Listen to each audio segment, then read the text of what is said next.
Grand Rising. And thank you for joining me this morning. We will be starting in about 3 minutes.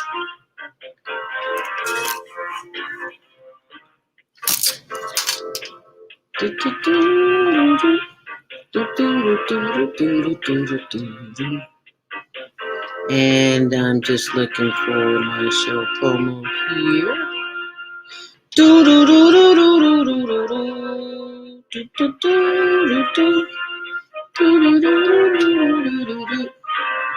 We are talking about abortions today and miscarriages and soul ties.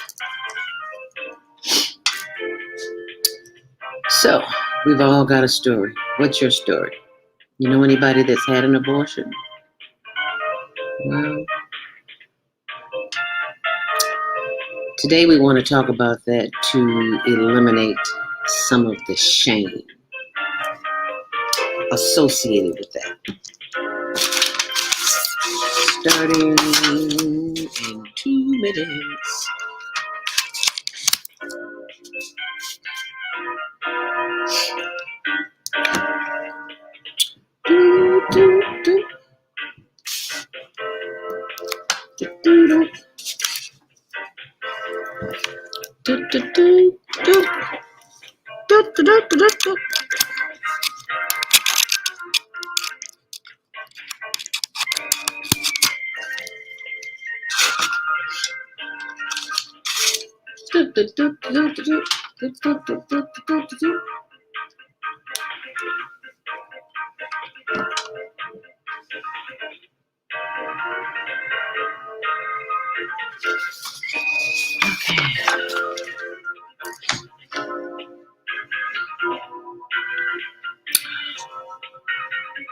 No, I didn't mean to do that.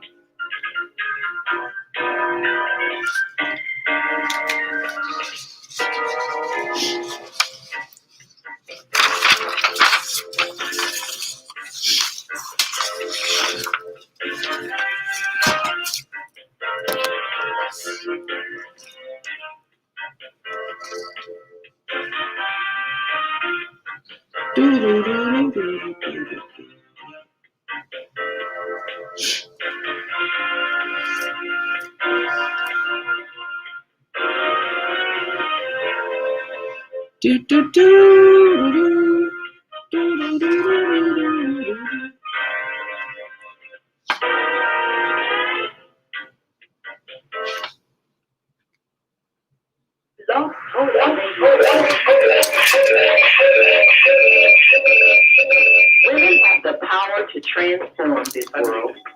We can end crime and violence if we all agree to do one thing: share. Let's share our wisdom, share our time, share our talents, share our finances, but most of all, let's share our love. This is the Female Solution. Join me, Naima Latif, every morning at 7 a.m. to 9 a.m. Central Standard Time as we bring you stimulating discussions about the issues affecting our lives. If you're listening online at www.blogtalkradio.com/the-female-solution, press the blue button that says follow and get our daily topics every morning directly to your email and your smartphone. Hi, I'm Naima Latif, executive producer of the Female Solution radio show. We invite you to call in 515-605-9325 and participate in this daily think tank as we examine the challenges we face and develop solutions that restore peace and harmony. We are global transformers, changing the world from the way it is to the way it should be. We are one. Wherever we live on this earth, we are one human family. On behalf of our team of radio hosts, I'd like to extend a greeting to all the members of our family, whenever and wherever you may be listening around the world. To our family in China, Ni hao. In India, namaste. Namaste. In Japan, Konnichiwa.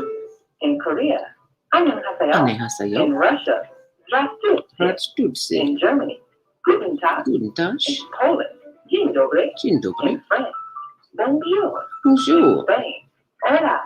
Hola. In Italy, ciao. Ciao. In Egypt, hasta luego. Assim, In moça. Ghana, akwaba. In Aquaba. Nigeria, paleo. In South Africa, sawubona. In Sabona. Senegal, nangade. Tangade. In Kenya, jambo. I'm In live, Israel, Tony. Shalom. In Pakistan, Afghanistan, So this is what you do when you got an ignorant ass husband. Assalamu alaikum. Greetings, and may peace be upon you all.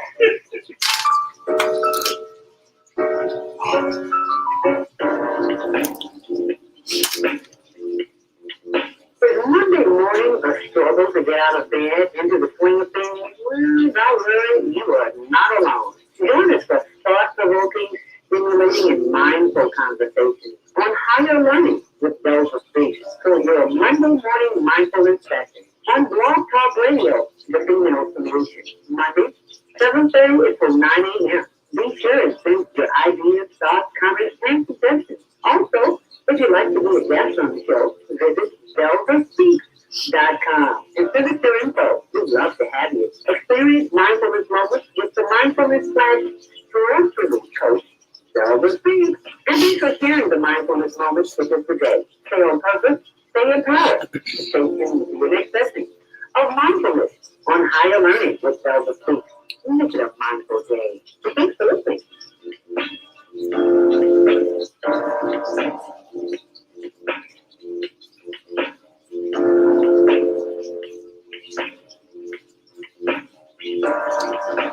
Grand Rising. And thank you so much for joining us here today on the Female Solution. Welcome to Monday Morning Mindfulness on blogtalkradio.com, Female Solution. Higher Learning with Zelda Speaks. Thank you so much for joining me this morning, Monday, March 15th. I wish it was May. Here in the US of A. Happy Earth Day, birthday, born day, if you're celebrating your nuptial today. Belated happy birthday to Miss Doris DeShazu. That is the mother of Troy Tyler. And you may know Troy Tyler from V103 radio here in Chicago, where once upon a time when we were both on that station, she would read daily inspiration from my book, Inspirational Conversations, 365 Days of Empowerment. And now she is the program director at Chicago State University. So hi, Ms. DeShazu. Thank you so much for birthing a beautiful daughter. And happy Women's History Month. And it was also my girlfriend's birthday, LaDonna Tittle, your Tittle in the middle. Her, Doris and Tittle. I'm sorry, I'm not supposed to call her Doris. Miss DeShazu and LaDonna share the same birthday. And many people have the same birthday. So happy Earth Day, birthday, born day. Today's your birthday. And a special prayer to the essential workers and those who are on the front line during this pandemic. It's been a year now. And it has been a challenging year. It has been a year of learning. And the question I always ask is, what did we learn from this experience? I learned so much. It would take up too much time on the show to tell you. So I'll just tell you in bits and pieces as the show progresses. And I ask you, and I know we all have loved ones in the family who are ill and not doing well. So I am asking your prayer today for my cousin. She's just like my sister. We grew up together. Her name is Hattie Frierson. So please keep Hattie Frierson and the Frierson family in your prayers because it is needed. And we thank you in advance because we know what the power of prayer can do, don't we? Yes, we do. And speaking of the power of prayer and the spoken word, it's time to lay aside the shame and the blame and the guilt. Today we're talking about abortions and miscarriages and soul ties with doula. You know what a doula is? Well, you're going to find out. And our Friday host, Vieta Robinson, is a doula. So she'll come on and tell you a little bit about that. So I'll be joined by her and Naima Latif in the 7:30 hour. So what's going on in the news? If you are listening to the news, you probably need to turn it off and go within just for today, because we need to connect with the spirit that is within us, that always guides us, guards us, and directs us. And sometimes we have to tune out to the programs because we're being fed information that is not always the truth. So we have to close it out and tune into the spirit that is within, that will always guide us, guard us, and direct us. So I'm asking you to do that today, not for me, but for yourself. If you're joining us online, we'd love to have you. If you'd like to call in after the 7:30 hour at 515-605-9325, press 1 to speak. If you're on YouTube, so are we, and we are on the Higher Learning TV show. That's our channel. So when you see that logo in the background, HLN, you'll know you're at the right place. Same one here, Higher Learning TV show. And we're on Facebook.com, HLN TV show, as well as my page, Zelda Speaks, on Facebook. If you're on Instagram, it's Zelda Speaks, the number 2 and the letter U. So Zelda Speaks to you. And be sure and join us on Pixely.com, Pixeoly. It is a new social media site from the Women's Media Group, and you deserve to be on it. And you deserve to be a part of Her Story. That's Women's Her Story Month, because it is designed and operated by the feminine spirit. So thank you for joining that, as well as thank you for checking out my blog, zeldaspeaks.wordpress.com. You'll hear my thoughts other than here, because I'm a writer. I was a writer first before I was a speaker. You know, you got to crawl before you can walk, so that's what I do. If you are a person, you've heard me talk before about pain. It's part of the aging process because of the foods that we eat. So I have a variety of things for pain. And if you've noticed, we're not doing the Higher Learning hip roll this morning because I got down on the floor and did my hip roll and got my Healy.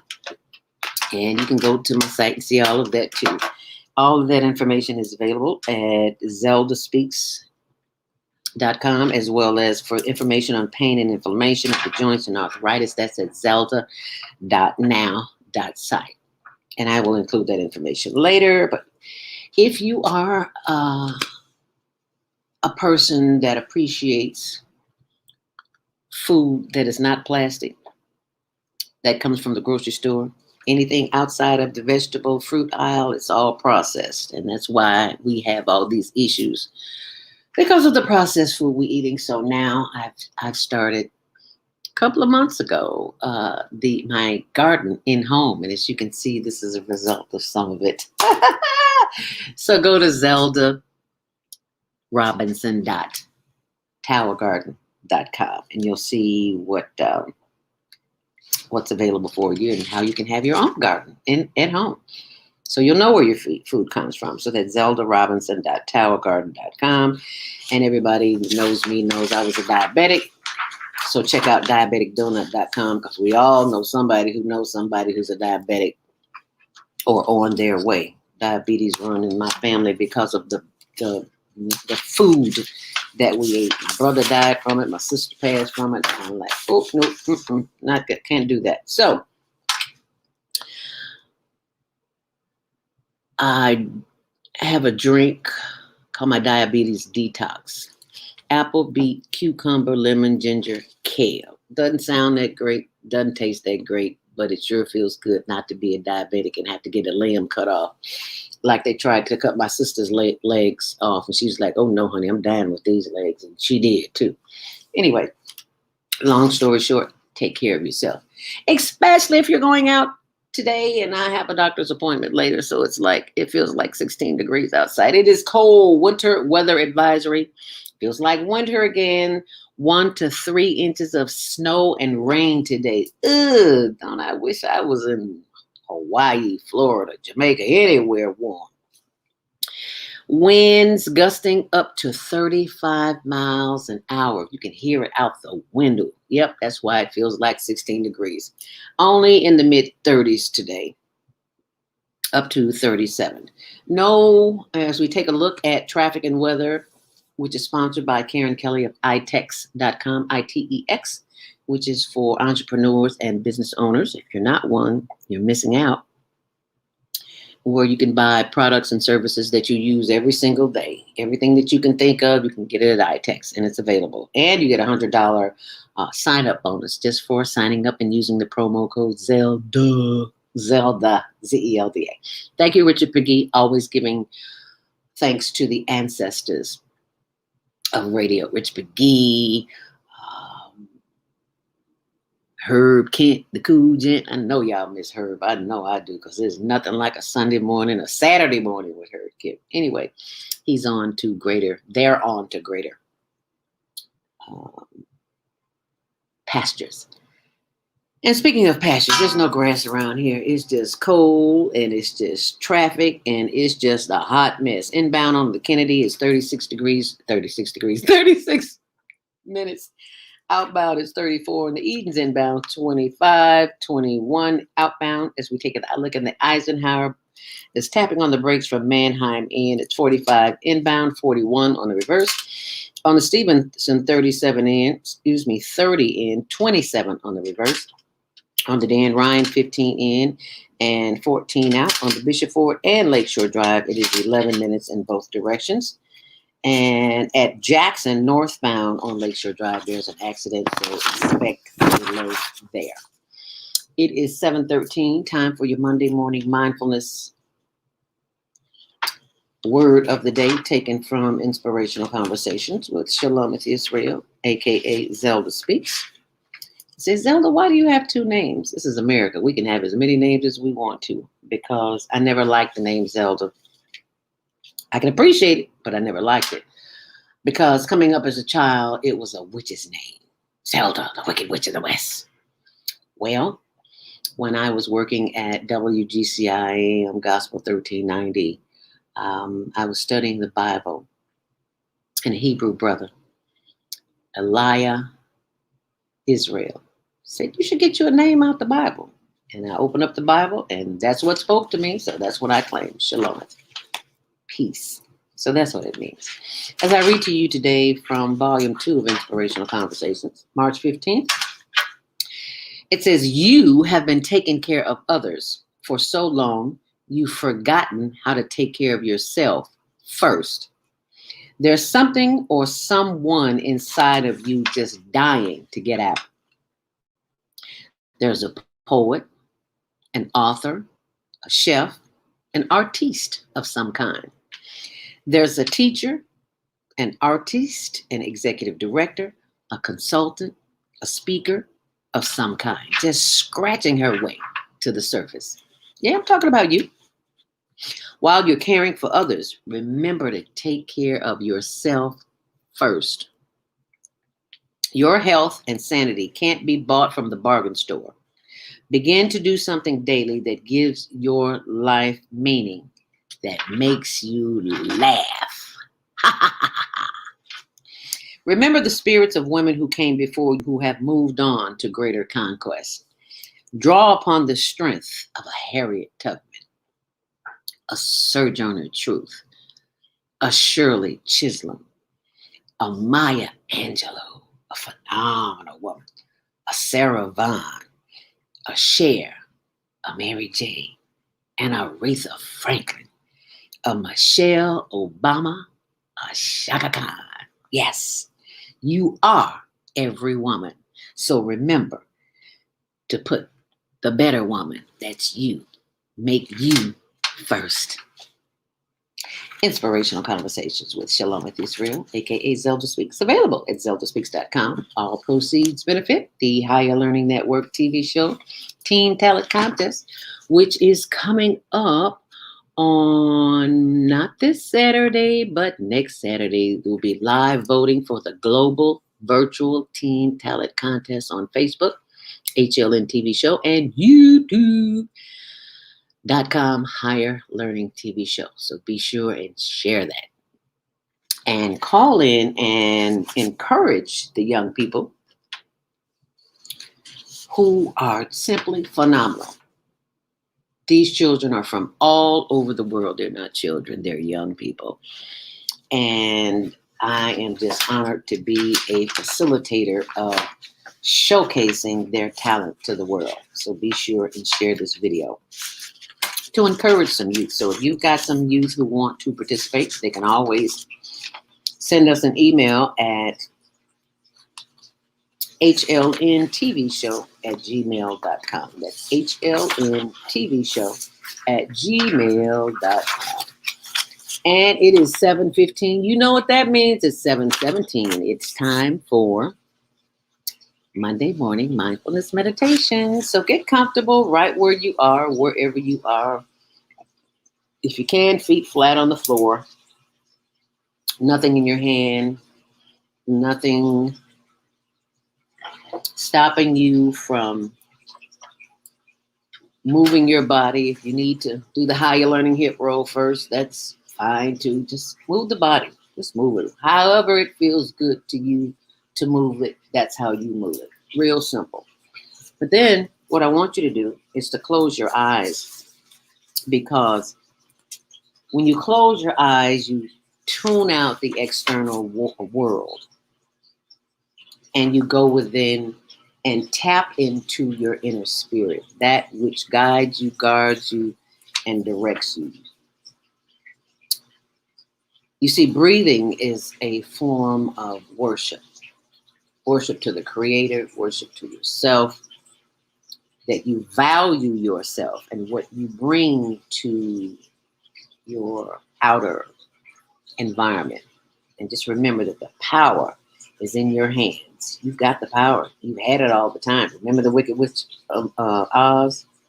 You've had the power all the time. You just didn't know it because you've been listening to all of that stuff out there instead of listening to what's in here.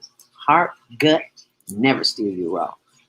And remember, there's power in the hands. So rub those hands together. You got a little oil, like some lavender or some lemon. Rub that in your hands and simply inhale. Through the nose. Hold it and exhale. Remember, long, deep breaths relax the system. Short, deep breaths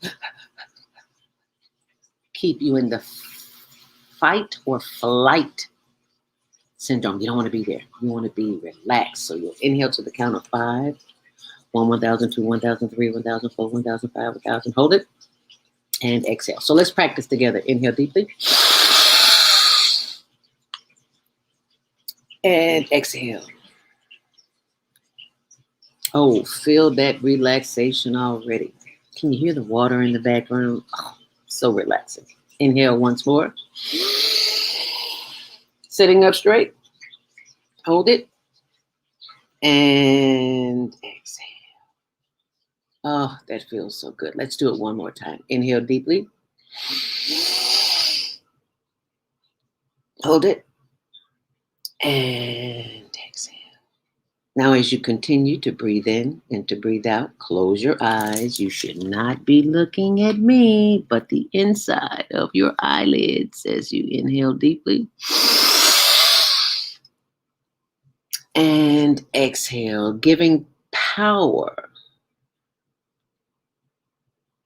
accepting the power of your breath. Because this is the one thing that you are in control of. You may not be in control of a lot of things, but the breath is definitely one of them. As you inhale deeply, chances are your mind is about to wander. It's just going all over the place. Your to-do list, what you're going to eat for breakfast, lunch, and dinner. Got to get the kids ready. What you're going to do at work. Are you going to be late? Traffic, yada, yada, yada. Okay, that's fine. You simply say out loud, thinking, and take another long inhale. Hold it and exhale. See, because when you say that out loud, you disrupt the pattern in the brain that's doing all the thinking, and you simply see those thoughts as they are floating down a stream. Rolling, rolling, rolling, rolling. Life is what a stream. What? Just the thoughts are just rolling down the stream, and you catch them with your breath as you inhale deeply and exhale. As your eyes are closed and you're breathing in and breathing out, maybe you want to put your hand on your stomach for just a moment, just to take the attention from wherever your brain is wandering to, so that you can feel the breaths going in and out of your body. As you inhale deeply, hold it, and exhale. As you continue to breathe in, breathe out, giving thanks for the power of the breath, we give thanks for the energy in that breath that begins at the top of our head and slowly moves its way down through the face, the nose, the lips, and the chin, and down through the neck and the shoulders. As we breathe in, hold it. And as we breathe out, sending that breath on down through the solar plexus, the chest, and the sides, and the stomach, as we continue to breathe in. And breathing out, sending light and love and energy down through the back, the buttocks, the thighs, and the knees. Feel free to rub on those body parts. Let them know that you love them. You acknowledge their existence and how they work for you each and every single day without your even thinking about it. What a wonderful place to be. As you inhale deeply,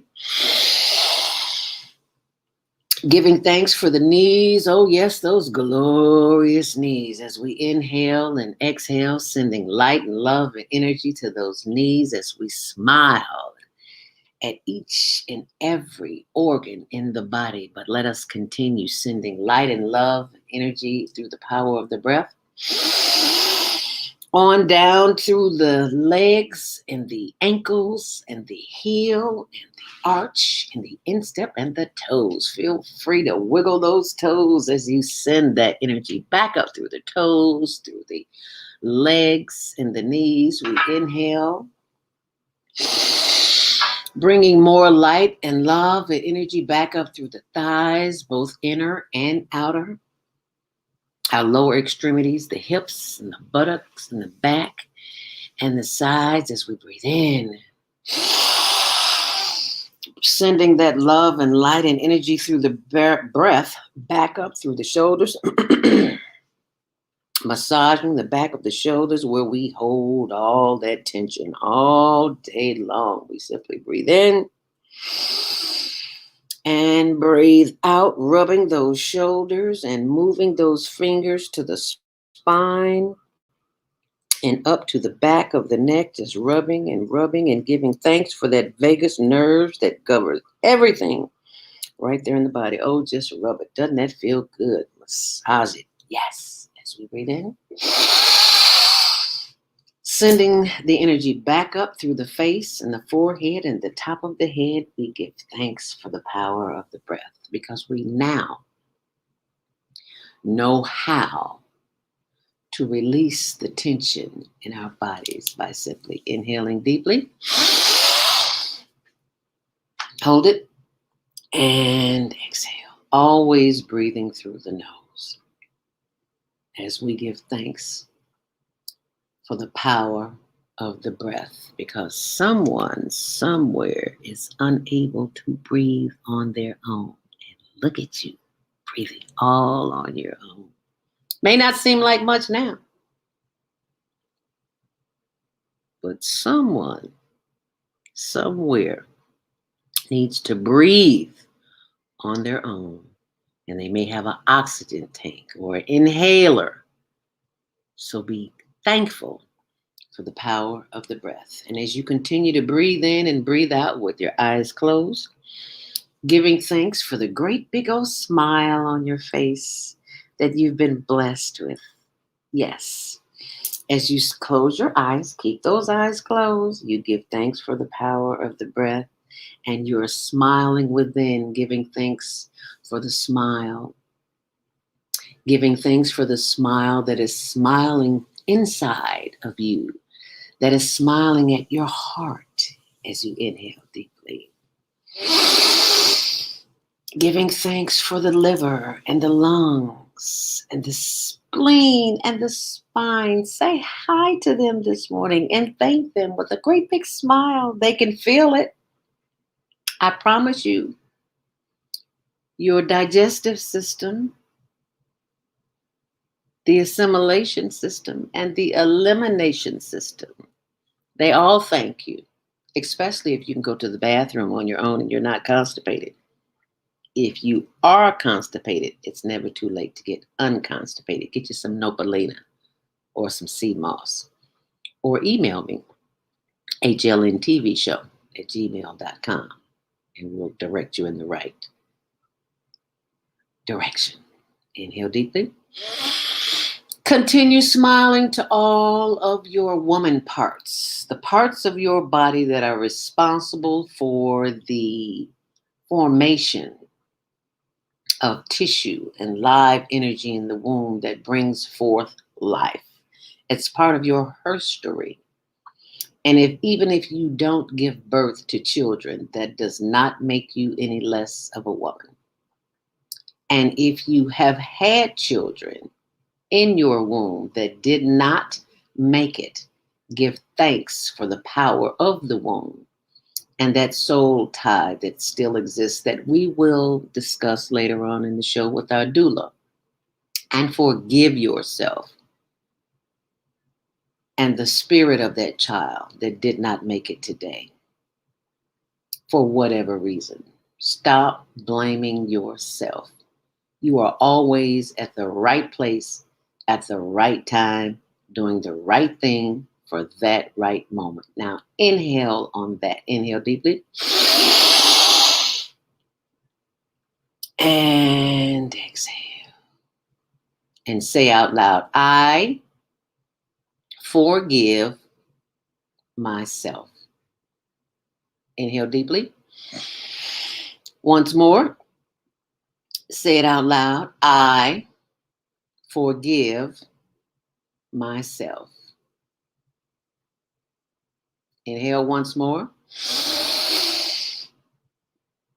I forgive myself. I release, let go, and let the universe, my gut, the spirit that is within me, guide me, guard me, and direct me. As I inhale deeply, I give thanks for my liver and my lung and my pancreas and my spleen and my spine and my ovaries and my uterus and all of the inside parts that I don't even know about, like the trillions of cells that do what they need to do to keep me healthy. As I inhale deeply, hold it, and exhale. We are smiling with our mind, sending love, light, and laughter to our inside body parts. How cool is that? As we take one long, last, deep inhale deeply through the nose, hold it. And as we exhale, bring the face forward, chin to chest, and slowly rotate the head to the left. Slowly, slow down. Moving too fast. Yeah, feel that stretch in the neck. You should just be getting to the back and bringing the head around to the right. Yeah, feel that stretch. It feels good, doesn't it? Head up. Inhale deeply. And exhale through the nose, bringing the head back down, chin to chest. Slowly rotating the head to the right. Slowly bringing the head around to the left, moving in very small increments and bringing the head back around to the front. Head up, inhale deeply. And looking to your left as far as you possibly can, feeling the stretch in the right side of the neck. Yes, that feels good. Bringing the head back around. Turning the head to the right as far as you possibly can, feeling the stretch in the left side of the neck. And bringing the head back forward, still smiling, still breathing, giving thanks for the power of the breath. As you inhale deeply and exhale. Once more, inhale deeply and exhale. And take one more long, deep inhale deeply and exhale. Now, how does that feel? Ladies and gentlemen, you have just experienced your happiness zone. That's what you can do when you're not feeling good, or if someone comes into your space and you just don't feel like having that conversation. Start breathing. And if you got a little funk, little stank on your breath, didn't brush your teeth, got a little garlic, little onions, inhale and blow it out your nose. And I promise you, they will disappear. And that's what you can do. So be sure and share that. Only takes 5 minutes. You can do it in 2 minutes. However much time you have, whatever you need to calm yourself down in a state of chaos and confusion. And be sure and share that with someone so we can all become calm as we breathe in and as we breathe out, because that will help you make a better decision than being anxious.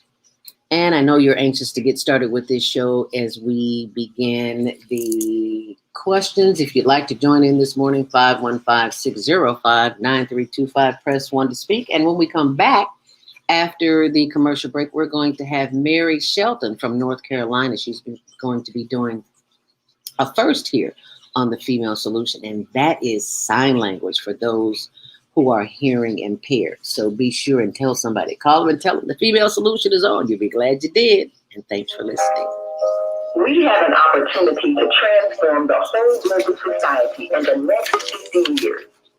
50 years from now, the earth will be populated by a new generation of adults, many of whom are yet unborn. Our mission is to nurture them in childhood with love, guidance, and protection, and to raise them in healthy, happy families. If we impart values of compassion, generosity, and respect for fellow human beings in the next generation of children, they will create a world where people can live together in peace. This is our goal. Be a part of the transformation. Get your copy of the book, The Female Solution. Go to www.naimalatif.com. That's www.naimalatif.com. Are you constantly arguing with your spouse? Are your children misbehaving and acting out? Someone in your family abusing drugs? Have you been the victim of domestic violence? Are you grieving the loss of your loved one? Let us help you restore serenity to your life. At Serenity Family Social Services, we understand that good mental health is the result of emotional well-being. Our goal is to assist you and your family in relieving emotional distress and restoring harmony and balance to your lives. We offer individual, couples, and family counseling. I'm Howard Williams, CEO of Serenity Family Social Services. Call us today at 312-315-4820. That's 312-315-4820. Do you want to live in a world without war? Join our global peace movement. Having culture, world peace, and restoration of life transcends culture, religion, ideology, and other boundaries to achieve peaceful harmony in the global society. HWPL is committed to bringing world peace and cessation of war through peaceful dialogue between religious groups. I'm Director Shinsu Kim of HWPL Chicago branch of North America. Join us for our next gathering. Call 773-580-1501 and be a part of the movement for world peace. Email us at chicagohwpl@gmail.com.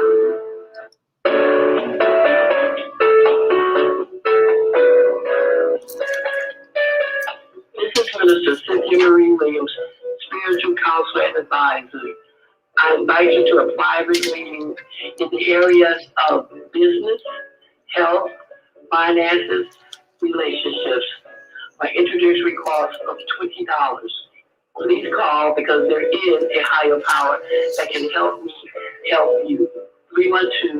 312-802-4743. Peace and blessings to you all. Call me.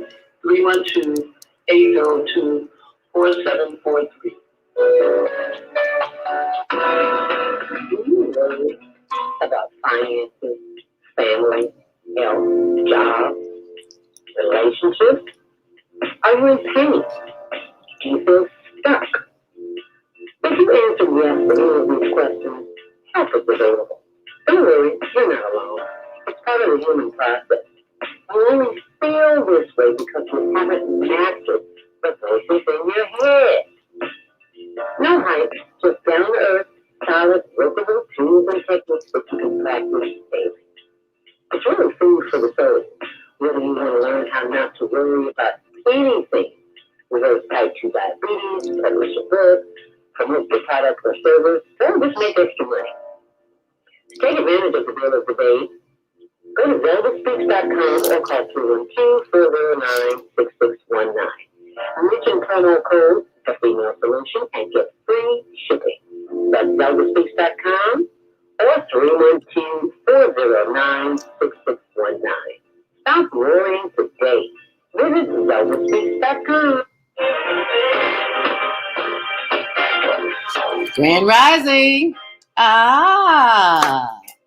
And it's Shaka Khan. And no, I do not own the rights to this music, but I love me some Shaka Khan, and I know you do too. And I just had to share that with you today because we have a phenomenal woman with us today. And yes, she is every woman too. That is our very own Mary Shelton.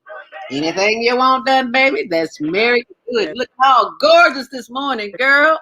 Beautiful. Oh my goodness. You look like a movie star. Yes. Welcome, Mary Shelton from North Carolina. Welcome, everybody. Yeah. Thank you so much for joining us this morning. How do you look so gorgeous this early in the morning? How do you do that? What's your secret? Oh, I think I get it from my mother. Yes. My mother lived to be 102. 102? Yes. Oh, yes. I remember her birthday party. Yes. She had a long, full life. Yes. And I am so honored to have not to have been there, but to see that experience. That was a beautiful experience to see a woman of her statue who has lived and seen generations after generations after generations, the transition that life goes through. Wow. So that was a blessing. And then you had the blessing of having her all those years. So I did. And I was so happy to have my mom and my dad for I took care of them for 20 years. And I was blessed to have them both in my life. And we are blessed to have you in our life here. Thank you. And we are so very grateful that you have taken the time to come on this morning and do sign language, perform sign language for us. We also have our executive producer of the Female Solution, and that would be our very own Naima Latif. And there she is joining us this morning. Hi. How are you? Oh, look at that. Hey, how about you? Now you got to show me that again. I'm a little embarrassed this morning because I took a class about 15 years ago, and I got out of the class and I just forgot everything. It's like you got to practice it to be good at it. Yes. So I'm learning slowly but surely. So you all forgive me for that. But this morning, Mary is going to be doing sign language for us. Not all the time, but okay. Time. Right. So we can remember. Remember. And before we start, Mary, I want you to just tell us a little bit about how you came to be the sign language interpreter that you are. And I know I'm doing all that wrong, but I'm just trying to be. Looked impressive though. For both my mother and father were born deaf Mm, in North Carolina, okay. and which is the name of my book is Silence is Not Golden. Mm, Because here in North Carolina, they could not get married. Uh, ooh, it was not legal. So they waited until both their mother and father died and until they were in their 30s to move to Detroit, Michigan to get married. mm, And that was when I met you, Zelda, okay. to try to find my brother who was Mm, stolen at birth. mm, mm. And many people told me if they had lived here in North Carolina, I would not be born Wow. Wow. because deaf ladies back then were not allowed to have babies. What? No, Because you were deaf, you could not give birth? no. My mother would have been sterilized. Oh wow. So they had to move to Michigan Oh my to, goodness. to begin a family there in Michigan. Now you talk about medical racism, medical apartheid. Right, right. My father's white and my mother's black. So they moved to Michigan and got married and started a family there. But the firstborn was in a hospital where they told my mother and father, you're deaf and dumb, which was a phrase back then, said that you go home and have another one. Mm, Was we're taking this one mm, and you have no right. mm, mm, So we're taking this one. And my mother's roommate in the hospital said, don't have any more in this hospital because mm. this one is known to take babies from people like you. So she did not have my other brothers there at that Mm, hospital. mm. So I've been looking for that brother all these years since I met you. Wow. That's been 15 That years, was 13. 13. Yeah, see, I was close. Yeah, Mm. that was Wow. 13.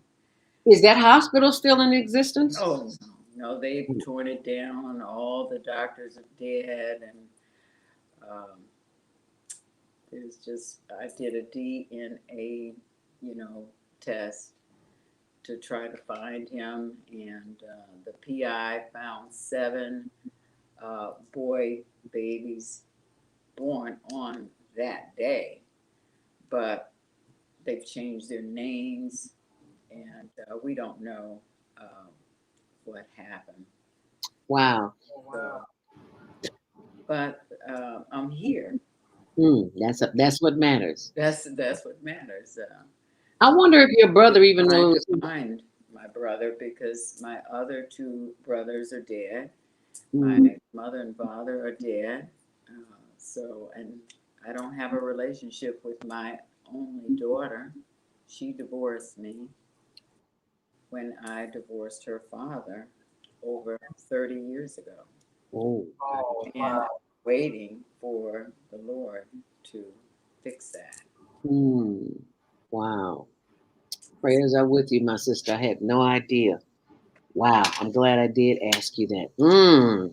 And again, the name of my book is Silence is Not Got to go. Golden. And hopefully people can read my life story because it was not pretty. Hmm. And where can they buy that book? They can buy that on Amazon. Is it in Kindle form? Can they? Yes, yes, I'll yes. be getting it today. Yes, yes, yes. Thank you so much. Yeah, Wow. So your brother doesn't know that you exist. He wouldn't know to look for you, or do you think he no, might have? Oh, I have no idea. I have wow. no idea. I'm Mm, just praying for a miracle. He's somewhere. Yeah, wow. yeah. Well, we all know that God works in wonderful and mysterious ways. So we just stay prayerful, knowing that everything is in divine order and it will happen when it's supposed to. Right, right, right. We give I'm in thanks for you. agreement with you. We give thanks for you still on the journey and never giving up. And Silence is Not Golden by Mary Shelton is available at Amazon.com. If you just tuned in today, thank you so much for joining us here on The Female Solution. It is 7:47. I am joined by my sisters. Happy Herstory Month. Yeah. Be sure and tune in tomorrow morning, Self Care with Jody Jusan. And on Wednesday, our executive producer, Naima Latif, and Kareem Hamid, Repairing Family Relationships. Preparing On Thursday, family relationships on Wednesday. Good. That's a Yeah. good. All right. and and Naima, would you like to finish that right quick while I get the door? Yes. Well, one of the things that we look at is situations like you described, where families have been broken for various reasons. Maybe there is a pending divorce. Sometimes we'll help a couple who's going through a difficult decision as to whether or not to try to save their marriage because there's what seems to be irreconcilable differences. So, what we try to do is help families mend the broken pieces to restore what conflicts may have torn apart. And if they choose to part, to at least part amicably. The difficulties that we have is that when there's a divorce, it's usually so painful and people are so angry, they're not able to talk to each other. And that's why it costs us so much money to get divorced, because we have to pay lawyers to talk through them to each other. And of course, they charge money.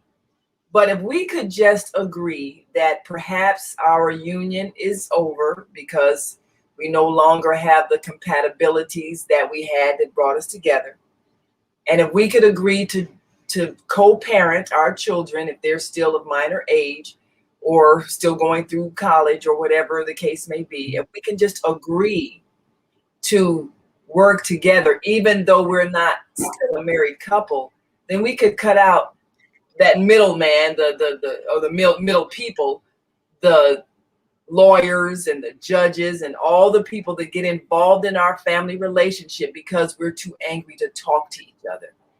That's the biggest challenge, because people get angry if the one who said, I'm going to love you forever, says, I changed my mind. I don't love you anymore.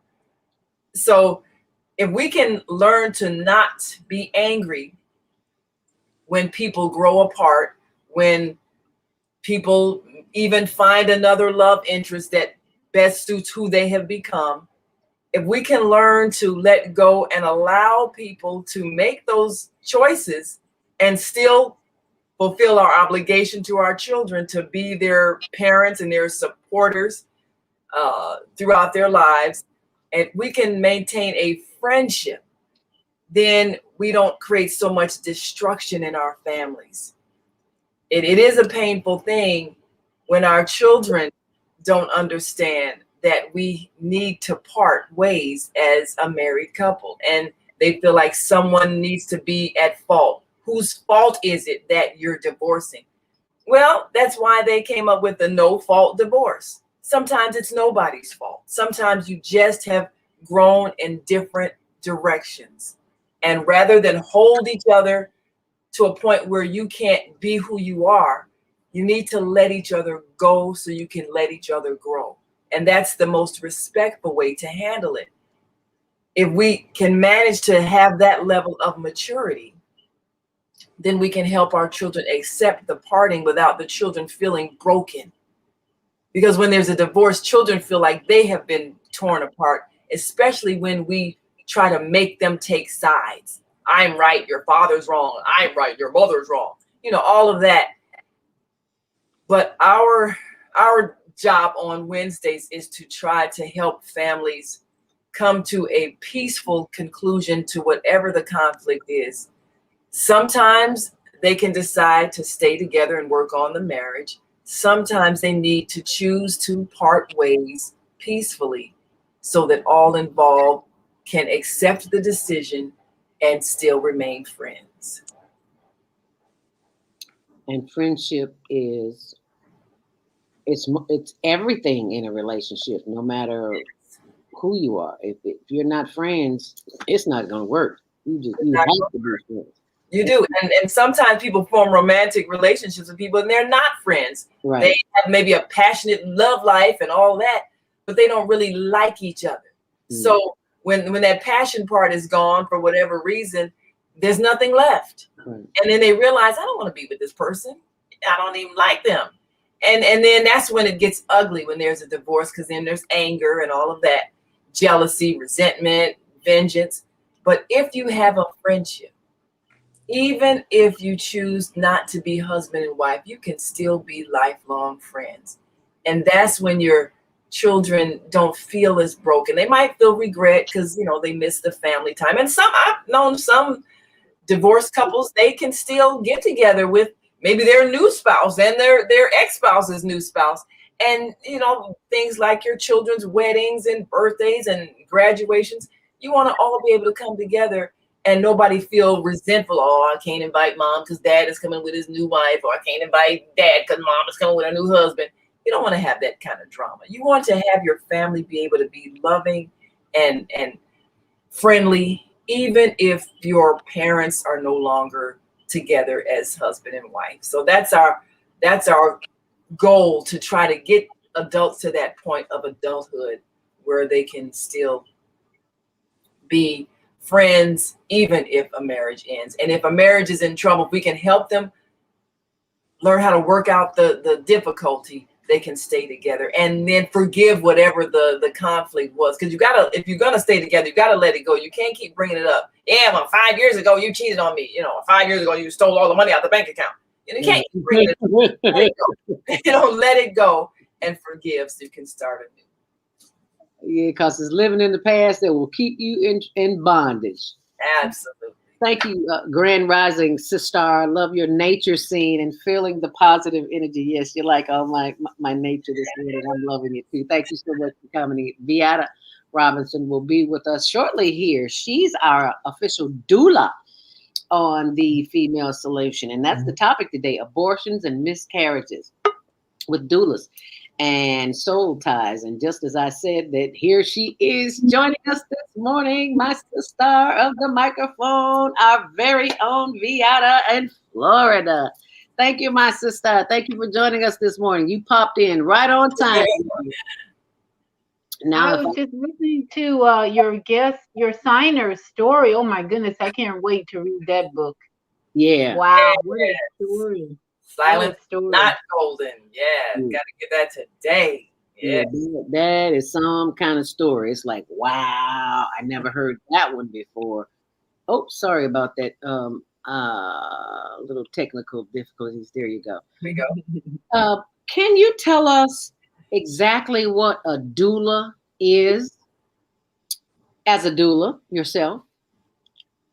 Okay, so a doula is a support person for a woman who has decided to carry a baby in her womb. So when the woman realizes that she's pregnant, the conscious, mindful thing for her to do is to seek a doula to support her in a way that her husband or the father can't support her, especially if the father is not around. It Mm. becomes even more important if she doesn't have family members to support her, or it's just recognizing that she doesn't know everything about this pregnancy. I even had a woman seek me out who had had 3 children, and she was on her 4th child, and she was seeking a doula because she didn't want to go through the epidural and all the drugs and that she went through with her first 3 pregnancies. She wanted to have a natural birth. So she did seek me out, and we met and we talked. And then her family convinced her to not hire me, and I wasn't even being hired. I was actually in training. And her family decided they would be the ones to support her. So, hey, I wasn't offended at all because at least her family came in and filled in that role. And I didn't hear from her, but the idea is to, even if you have a midwife is licensed to deliver the baby. A Mm. doula can be there to hold her back up, to tell her to breathe more, to give her. My first doula experience at Orlando Hospital, one of the doulas had been there 12 hours, and she called me and said, I need some help. I need you to come in and fill in. And so I did. And so I had my essential oils there. And this woman was so exhausted after more than 12 hours of laboring that I was just offering her oils to calm her down. She slept for a while, and then her husband was in the room, the father was in the room, and I just offered her some oils, and I let her smell lavender and peppermint oil and to see which one do you like. She chose the peppermint oil. So throughout the rest of her labor, I was offering her a scent of peppermint oil. And Mm. that was just, you could just see the calm coming over her face, just smelling that essential oil. So I love the fact that you're talking about doulas in the area of abortion or miscarriage, because either way, whether it's bringing new life into the atmosphere or wanting to let go of a pregnancy, a doula can support that woman's emotional decision, and that's all we are, is support. We can't, Mm. we're not allowed to tell her what to do. That's Mm. part of the training. Don't direct her. You got to do this. You got to do that. It's more like, what do you want? What are you feeling? How can I help you? How can I support you? Mm. Holding your hand, rubbing your feet, rubbing your legs, rubbing your Mm. thighs, Mm. whatever the father can't do, and a lot of them usually don't have a clue, and some of them are really involved. But whatever the father or family cannot do, a doula comes in there to, and especially in the beginning, with my knowledge on nutrition and diet, I can guide these women on the types of food they should eat, and exercise, breathing, from day one. A woman should really hire a doula from first day that she knows she's pregnant or expecting. She should be seeking a doula if she is not knowledgeable enough to support that pregnancy herself. Really? I did not know that. And I Yeah. wonder how many of our listeners know that. And speaking of listeners, we have callers on the line, but we've got a quick commercial break, a message break here for you. We're gonna come back. Area code 336-350. We will be back to take your call right after this commercial break here on the Female Solution, where we're talking about abortions and miscarriages with doulas and the soul ties. So stay close and we'll be right back. You are tuned in to the Soulful Chicago Book Fair 2020 Vision Fundraising Campaign. That's right. You can support the vision of reviving Black literary excellence in the city by simply taking your $20 or more and donating it on our website. Visit www.soulfulchicagobookfair.com and click the Donate tab on our homepage, or give us a call at 646-359-6605, and we welcome you, helping us breathe literary life into the South Side of Chicago. What happens when a group of people are kidnapped from their homes, smuggled away in chains, and held captive in a foreign land where they are tortured, raped, and forced to perform hard labor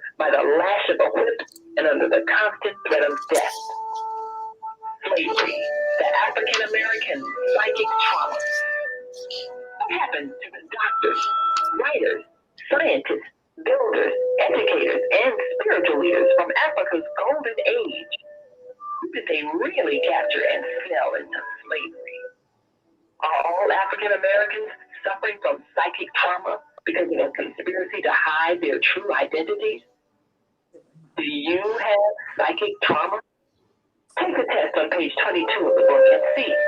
Order it online today at www.naimalatif.com. That's www.naimalatif.com.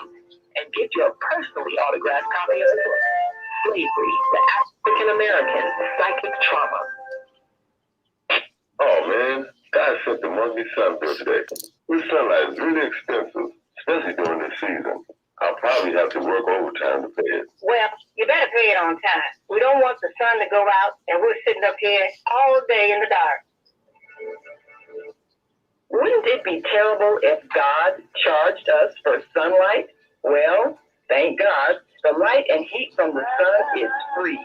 So why are we paying such high bills for the energy we use in our homes? Because we don't know how to use solar energy, the free energy from the sun. You can convert your regular home to a solar energy home and save tremendously on your electric bill. Take a look at your electric bill. Wouldn't you like to reduce or possibly even eliminate that cost altogether? Let one of our solar consultants show you how. Call today, 312-849-3456, and schedule a free consultation. That's 312-849-3456.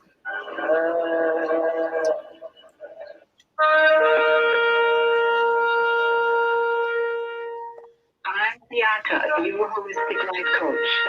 These days, it's more important than ever to work on your physical, mental, emotional, and spiritual health. Are you consciously breathing deeply in stressful moments? Do you have a plan or daily routine to maintain balance in your awesome body? Are you struggling to be disciplined in your eating habits? When you partner with me, I'll help you develop a personalized health plan that works for your particular lifestyle. You can find out more about me at yourholisticlifecoach.com, where you can also review my 3-step protocol to guide you to abundant health. That's yourholisticlifecoach.com, and I'm Bianca. And that is our very own Viata right here on the Female Solutions as we're discussing abortions and miscarriages, soul ties. And I think she wants. Yeah, I have one more point to make because Mama AZ connected me to a woman who was in her 9th month of pregnancy. And that was such a blessing because this woman was full of fear about a cesarean that had been scheduled. And even in the 9th month, a doula can make a difference because what I was able to share with this woman about the partnership that she and that baby were in, and that she needed to connect to that baby, which she had no clue about, that she needed to talk to that baby, play music with that baby, dance with that baby. What I was able to share with her, she avoided a C-section and had a beautiful birth. And she's now, she was on my show not too long ago. She called in to share how, and the baby was there talking to us. That was such a blessing to know that I was doing what I'm supposed to be doing, because even in the 9th month, connecting with her as a doula, she avoided a C-section and had a natural birth, and she's now more positive about this mothering experience. And that's another thing. Doulas play a role after the baby's born as well, to help them connect to the baby and get their nursing. I've taken classes about nursing. I've nursed myself 2 babies, so coaching them about how to get the nursing going, and even helping them with their environment after the baby's born to help them have more peace and calm in their new environment. So it's a nice big role that I really enjoy when I've had the opportunity to play that role. And I'm glad you mentioned environment because afterwards, after giving birth, I have often heard that it's traumatic. I have not birthed any children. I don't have a clue anything about that. I don't have biological children, but I have nieces and nephews that I raised because I was 9 and my sister was 13. She was busy having them, and I was the built-in babysitter. So it's like, okay, I can do without that experience. So let her keep having them and I'll keep babysitting. But the environment after a mother has given birth, that is extremely important because it can bring your psychic down or bring it up. And I'm sure some of our callers have questions. So let's get to them. Area code. In fact, Zelda, when you sign a contract with someone who hires you as a doula, you can include in there, what do you want me to do after the baby's born? Like if they wanted me to clean the house, if they want to include that in the contract and pay that, then I would be willing to do that even for a new mother once in a while. Not But that would be part of the contract that you make when you first meet the mother and set up, okay, this is what I do. What do you want? What do you need? Here's what we're going to work out. And then boom, this is my fee. All that goes in the environment afterwards and everything. That's good information to know. See, I did not know that. Learn something new every day. Wow. So they can include pretty much anything that they want. Exactly. Okay. Especially if the father is not there to support or family, they may have more needs than someone who has like 6 brothers and sisters who want to come and do whatever. It's a whole different, it's a individualized service that you're offering. Okay. Well, thank you so much for sharing that because I had no idea. Let's go to the phone lines 336-350. You are live on the Female Solution Grand Rising. What's your name? Where are you calling from? Grand Rising, Sister Zelda. Can you hear me? Yes, that's Mama AZ. Thank you for calling in, Mama AZ. Oh, you were quite welcome, and thank you for taking my call. And greetings to the family and your guests.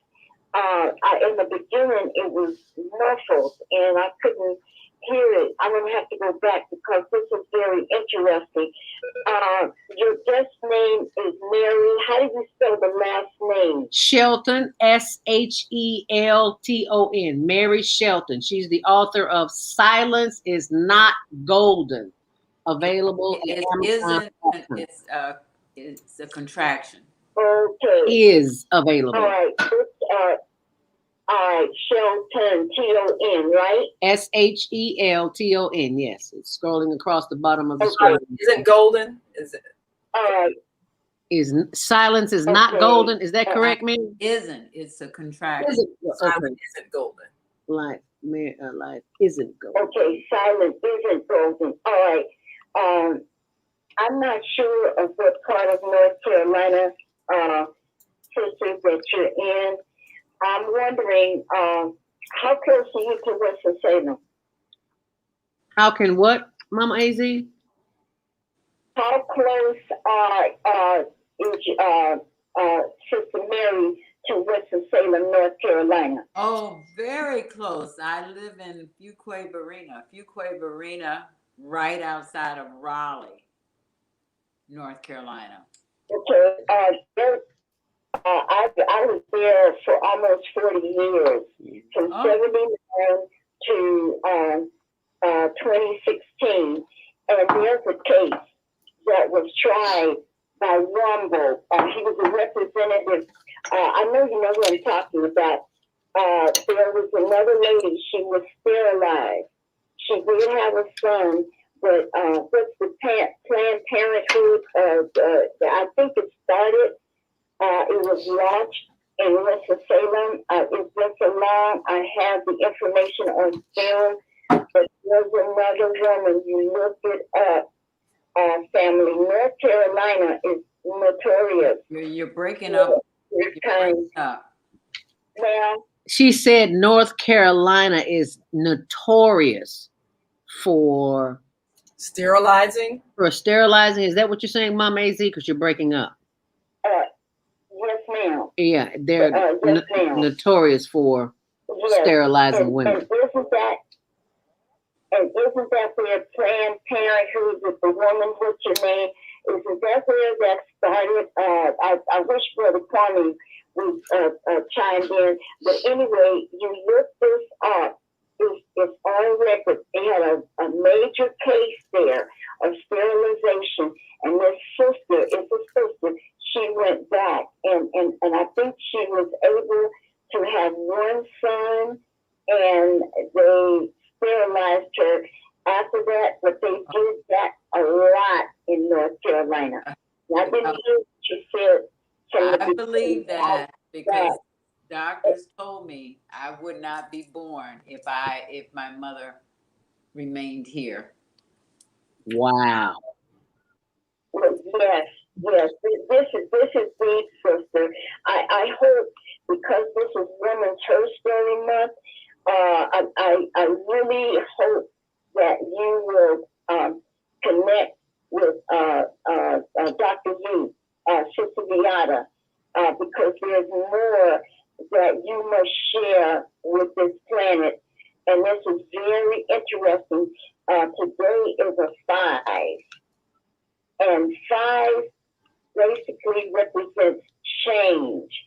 So this is a very powerful day that you came on Sister Zelda's show, and you just you've given me a lot of confirmation, sister, about some things. So thank us. I know it's other people. I hope to have a reason with you, if that's possible. Thank you. Thank us. Thank you, sister. Oh, thank you. Mama AZ. Thank you. And I will share I will share with you, Mary, Mama AZ's information. So thank you so very much, Mama AZ. That was so sweet. So sweet. Thank you so much. Okay, we're gonna go take our next caller, area code 647-204. You're live on the Female Solution. Grand Rising. Happy Herstory Month. What's your name? Where are you calling from?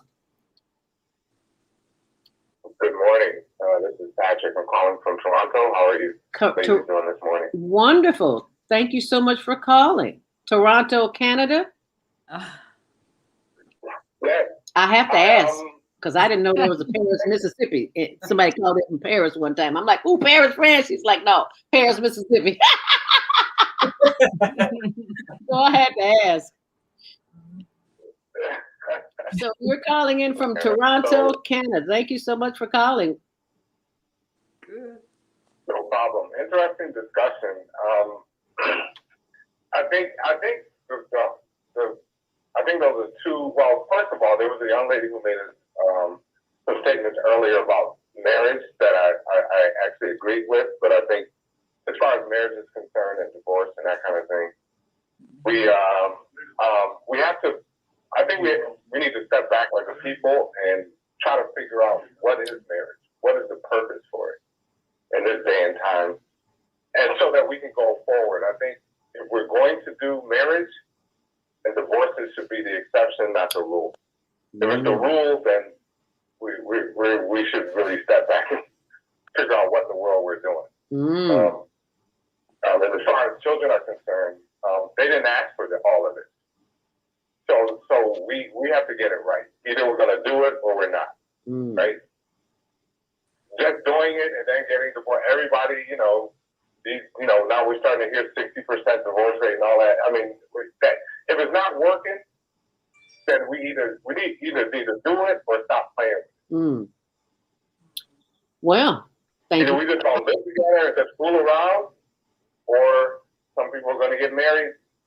We got to stop playing. We're playing around with stuff. Okay, I see. We got to start being honest with ourselves. Thank you so much for that. I see Viata wants to respond to that.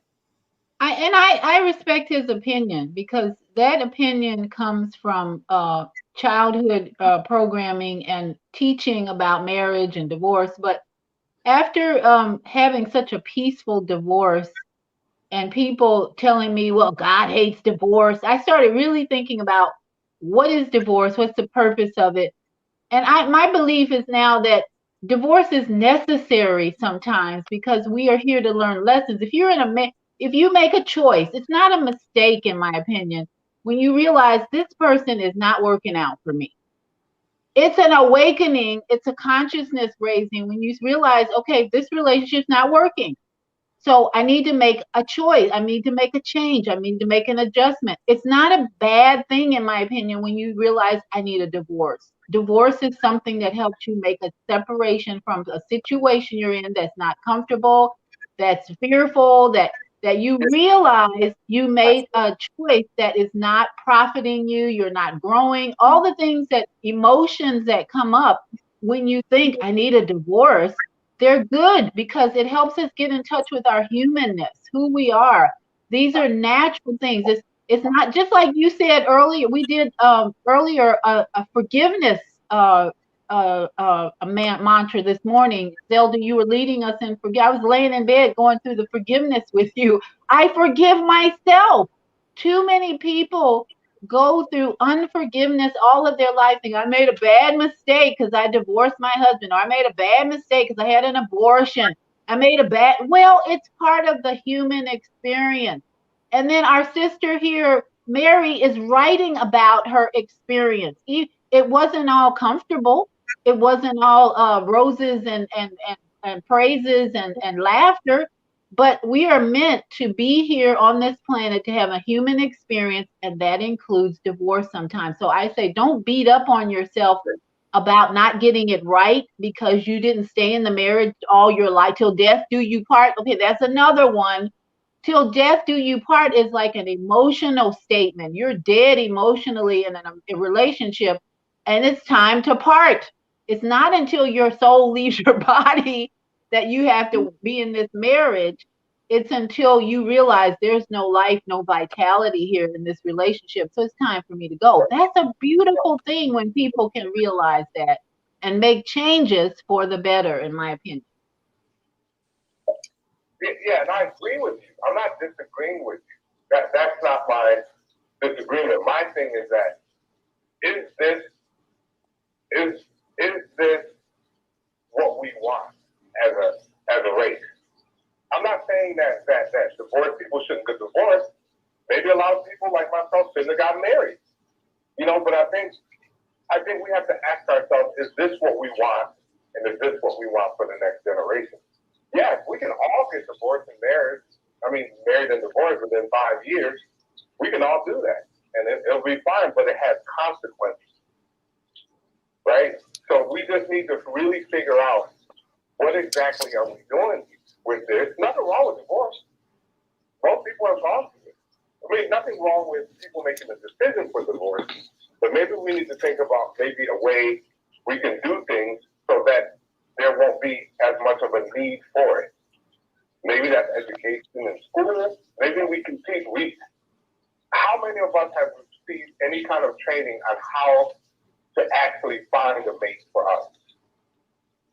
I haven't. I didn't learn that in school. They're not going to teach you that. About psychology as far as identifying, narcissists or selfish people, or the kind of traits of the person that I will probably fit best with. I didn't learn anything about that. I just went out here and found somebody like everybody else, right? So I think maybe we should start giving thought so that maybe the next generation will have more success with choosing a mate, and maybe that may have some benefits for the family, the Black family as a whole. Well, but what is success? When you say have success, what is success? You're going to make choices, and even if you go through, say, marriage counseling, and you get all this training, and then further down the road, your spouse or partner says, "Oh, I met somebody I really love," and I don't know, and you didn't have that training when you went through the marriage counseling. So now what do? It's a mindfulness, like Monday morning mindfulness. You're in the present moment. Time to make some adjustments. Time to pray. Time to meditate. I'm in this new challenge. What do I do now? This is what this journey is all about. It's not like you're going to be successful or unsuccessful in a new relationship. It's that get ready to learn some lessons, and then take the psychology of adjustments class my dad always talked about, and be ready to make changes or adjustments to bring peace to your life. You can either stay in the misery or find a way to get out of it, but that's part of this journey, is making these decisions to improve your life or stay in the mess you're in. That's part of life. You know, I think the point that Patrick is making, I was just going to say, Patrick, I think the point that you're making is how can we create something where there's less heartache? Because that's what everybody really fears. They fear being attached to someone and then having to detach, and there's pain involved in that. We speak of soul ties. And people think, well, if I just don't get married, then I won't have my heart broken. Well, you create a soul tie every time you're physically intimate. It doesn't matter if you have a piece of paper saying you're family. Every time you engage in a spiritual energy exchange, you create a soul tie with that other person. And your body responds biologically by emitting the biochemical component of what is it? Starts with an E. What is that? You know what I'm talking about. It'll come to me. Anyway, you're bonding with that person biochemically as well as emotionally. And even if one of you just thought it was just a one-night stand, you still created a soul tie. So there isn't a way to have companionship, partnership, fun, share money, intimacy, and all of that, and it not cause pain when you part because you have created that tie. So simply not marrying won't make that happen. And part of your growth and your learning is to learn how to have relationships with other people. It's learning how to love without feeling that you must control. And that is the biggest lesson that many of us still have not mastered, feeling that you must own someone. So our need right now is to redefine marriage so that we can have that loving companionship without belief in ownership. You're mine. I own you. I'm going to control you and decide what you should do with your life and how you should feel. You can't do that. All of us have free will. So a marriage in the modern times today, what you're suggesting perhaps we do in terms of preparing people and even redefining it, needs to be one that's respectful of both parties' free will to stay together in that partnership as long as it's mutually satisfying and mutually beneficial. But to also have the understanding that each party is free to go if it no longer suits their needs, and respectfully fulfill whatever obligations they have in the raising of children that they created together, and to honestly divide whatever property they purchase together. And that means preparing yourself for a level of maturity even before you get into that partnership, so that whether you have the legal papers that say you're married or you just have that temporary love relationship, you still are able to part without anger and acrimony and vengeance. That's what we need to work toward. And it's all in divine order. No matter what happens, if you have the consciousness and awareness that you had this assignment when you went into your mother's womb, that's why being a doula can teach you so much about the whole process of sex, and then pregnancy, and then birth, and then relationships. I took it to a whole new level. And it's all in divine order, no matter what happens, the divorce, the anger, the bitterness. It's waking up to this emotional human experience we're having, and then making better choices. And you're on track no matter what, because you signed up for this relationship you're having with Mother Earth and people, and the relationship. I couldn't help thinking about Mary's parents, how they came together, even though they couldn't even speak, or they were deaf, right? Yes. Her parents were deaf, but yet the universe, the energy brought them together to produce this beautiful soul we're looking at now. It's like, it's all amazing that we're going through all these lessons and meeting new people. It's a relationship thing now. It's like, wow, who can I meet next that can teach me something that I can teach, and that we can learn together and grow together. And I just discovered what or just remember what the the chemicals. The E word. Oxytocin, dopamine, and serotonin. Yes. These are hormones that are released when you have a bonding experience of physical intimacy, whether you're married or not. And so if you're trying to avoid attachment so that you avoid heartbreak, you can't. So marriage basically just means you have a long range goal and you believe you can work together and best achieve that goal together as a partnership. That's pretty much what marriage is. That's powerful. You wanted to comment again, Patrick? I heard a butt. Yes. On the one hand, we're talking about how crucial and how important these soul ties are. Yes. And I agree. All I'm saying is that if it's that important, then we should take it more seriously. If it's so important, then let's figure out what it is that we're doing here. If either it's important or it's not. If it is important, then we need to treat it with such importance. And as far as marriage is concerned, that's fine. A man and woman can get married 1 year, they can get divorced the next year, they can go out and get married another year and get divorced the next year. Two consenting adults can do that all their whole life, and that's fine. You get married 20 times. Mm-hmm. That's fine. What I'm saying is that there are consequences when we start talking about having children, and we're seeing that in our neighborhoods today. Are you a father, Patrick? Single parent households, we're seeing the results. We can say, okay, we're just out here just getting married and having a human experience, which we are, and I agree. But you judge a fruit by the tree. The tree by the fruit that it bears. Are you a Patrick? Patrick, are you a father? What's your point? Are you a father? Are you a father? Are you married? I was married. The two children I have are a result of the marriage. Mm-hmm. Have you ever in your life been with a woman who decided not to keep her pregnancy, or have you ever encouraged a woman to do that? I've never gotten a woman pregnant except until I got married. Wow, that's a new one. Not a whole lot of brothers can say that.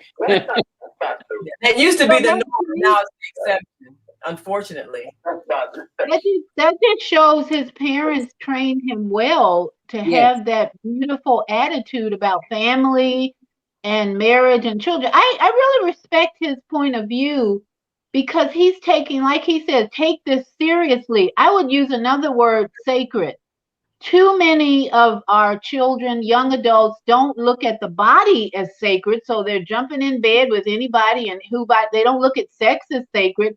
So that's where Patrick can be a very influential part of this journey, is teaching young people about the seriousness of relationships and the sacredness of the body and sex. That's where we're missing all of it. When we talk about abortions and miscarriages, that's a sacred process that takes place. Not only is the flesh and the physical part eliminated, but the soul leaves the body if it's at a later stage. So it is serious. I agree with it. It is serious. We should take it serious. But unfortunately, everybody doesn't have the training that he had as a child that has brought him to this very mature attitude as a man, a grown man who I really respect his attitude. Yeah, let's get serious, people. But if they didn't have that training as children, they don't want to get serious. They want to just have fun and have pleasure.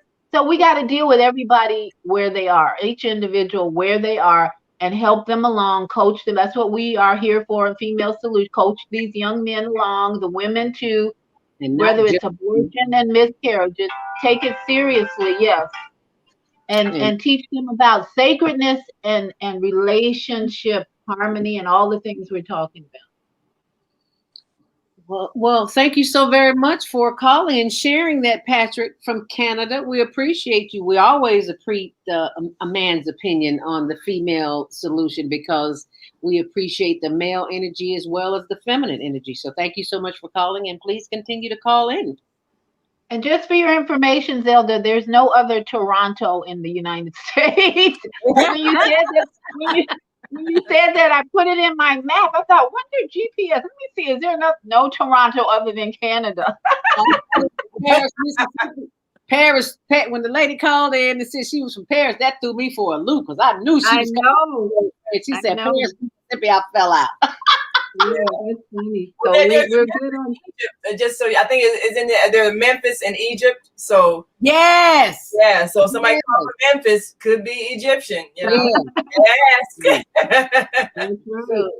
So thank you so very much for calling in, Patrick. Let's take our last break. If you want to call in, 515-605-9325. Press 1 to speak, and we'll take your call. We'll be right back. We all say we would like to be wealthy, but wealth isn't determined by how much money you have. Wealth is determined by your power to define what money is. The dictionary defines money as something used as a way to pay for goods and services and to pay people for their work. So how would you like to have access to an unlimited source of money?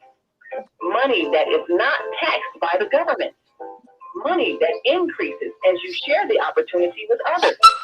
Money that you can use to pay for goods and Oh, look at there. Oh, hi, Poochie. services. About Bitcoin. Poochie. It's the future of Oh, how sweet. Bitcoin is the new money that you control. Get started building your wealth. Call 312-849-3456. That's 312-849-3456. Okay, Mary will have to introduce the new guest. Non-essentials. Just got back down. I started Tucson Essentials in 2015 because of a personal health journey. I was over-medicated and put on 19 different medications. And yes, I reversed all my chronic diseases using plant and energy-based healing. It was amazing. At Tucson Essentials, we support both consumers and businesses. And we do that with helping your employees or yourself with a food as medicine mindset. How Tucson Essentials supports businesses and consumers is we teach people about a food as medicine mindset. So we support people on how to support their own immune system, how to support their brain health, how to support their emotional well-being. And we do that all with plant and an energy-based healing.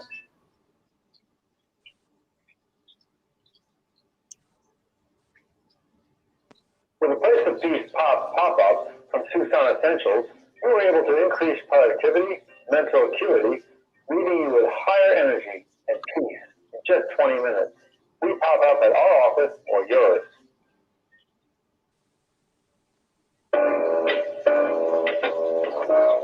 Hi, I'm Naima Latif. Join me and my co-host Kareem Hamid every Wednesday morning, 7 a.m. to 9 a.m. on the Female Solution Radio Show as we explore that relationship that is the foundation for our society, the relationship between men and women, husband and wife. Join our discussion as we seek to repair broken family ties and rebuild our community. Listen online at www.blogtalkradio.com/the-female-solution. Call in and comment 515-205-9025. Press 1 to speak to our host. Or you can join us live on Facebook at www.facebook.com/the-female-solution. Hi, I'm Dr. CJ of Valona Health, where we combine orthopedic manual therapy and neuroscience to treat the whole person. Our tip for the day is keep it moving. Doesn't matter how, just keep it moving doing something you enjoy. Walking, dancing, rolling on the floor with your dogs or kids, really anything. The body clears movement to keep the bones, joints, and the muscles happy. Even our mental health and internal organs and digestive system rely on our movement. Thanks for being a part of the Higher Learning Network, the Female Solution. And it's all about the movement, people. That's why I'm doing the Higher Learning Hip Roll right here on the Female Solution, because this is what we do, because we are celebrating you and your story. Herstory Month, Women's Herstory Month with Shaka Khan and Mary Shelton and Viana, our own doula in residence here, and our very own executive producer, Naima Latif, and yours truly. Zelda speaks on Monday Morning Mindfulness. Yes, we are every woman. We are most grateful for Shaka Khan. No, we don't own the music, but we loving her anyway and celebrating Shaka Khan. And we're celebrating you. And we're going to be celebrating you all week long, starting tomorrow too. Self care with Jody Susan. On Wednesday, Naima Latif and Kareem Hamid, repairing family relationships. Thursday, it's the Women's Roundtable. And Friday, Health and Wellness with Viata, our very own doula here on the Female Solution. Now, let's not forget about on the weekends. On the weekends, we're not on in the morning. We're on at 12 noon until 2 p.m. Central Standard Time. So find out what time that is in your area. The first Saturday is Nonviolent Communication with Jana from London, England. And the second Saturday, Black Taboo with Love, Joy, and Powers. Third Saturday, Travel with Deborah. It's time to go back to the Discovery Cove in Florida where you get some greenery going on here. And fourth Saturday, Wisdom with Mama D. Now, I was hoping Mama D would call in this morning because Mama D is what sparked this conversation of whether or not abortion is murder. Mama D is from old school. I am from old school too. So I'm in between that old paradigm of thinking and the new paradigm of thinking. And that is, if there is intercourse, there's a relationship, there's intercourse, and a woman decides to not bring that pregnancy to term, she has the right to her own body because we may not know the situation. In my first pregnancy, I was raped. And as we talked about in the last show, I was scared to death of having a baby. I was a built-in babysitter for my 13-year-old sister who's been deceased 20 something years now. And not the one that's living. No, not Vivian, not Creasy. And she was busy having babies, and I was that built-in babysitter. And from what I saw around me, the children, there were no fathers. There was just I just saw chaos and confusion, and I didn't want that in my life. So I was happy that an abortion was offered to me. And show you how karma works. My brothers, who are no longer with us, went to look for him to do him bodily harm, and they found him dead. Wow. Yeah, I had no guilt about that whatsoever. Some may say I have no conscience. Well, they're entitled to their opinion, but this is my life, so that's why I am pro-choice. Whatever a woman wants to do, that is her choice. And I have a question for you, Viata, and all the women that are listening. What is the soul tie to that experience for that child to have not come through? I heard you say something about it in the first show, so I'd just like for you to reiterate that again. I don't know if it was me, but someone mentioned the fact that I think it was Mama AZ with her twin experience recently, that those twins came to her before they miscarried. She miscarried and told her, "We don't want to be in this family. We don't want to be in this relationship. We're going back to our source, and we'll see you later," basically.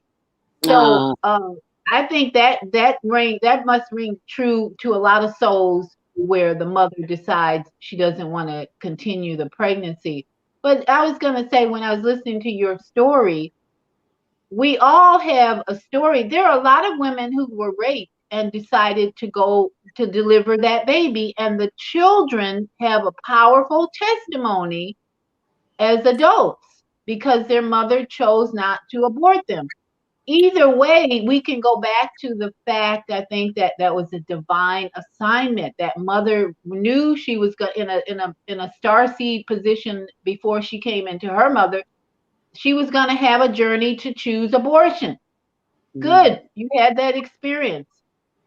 So it's not good or bad. That's why when you have some women who believe it's murder and it was wrong, I made a wrong decision.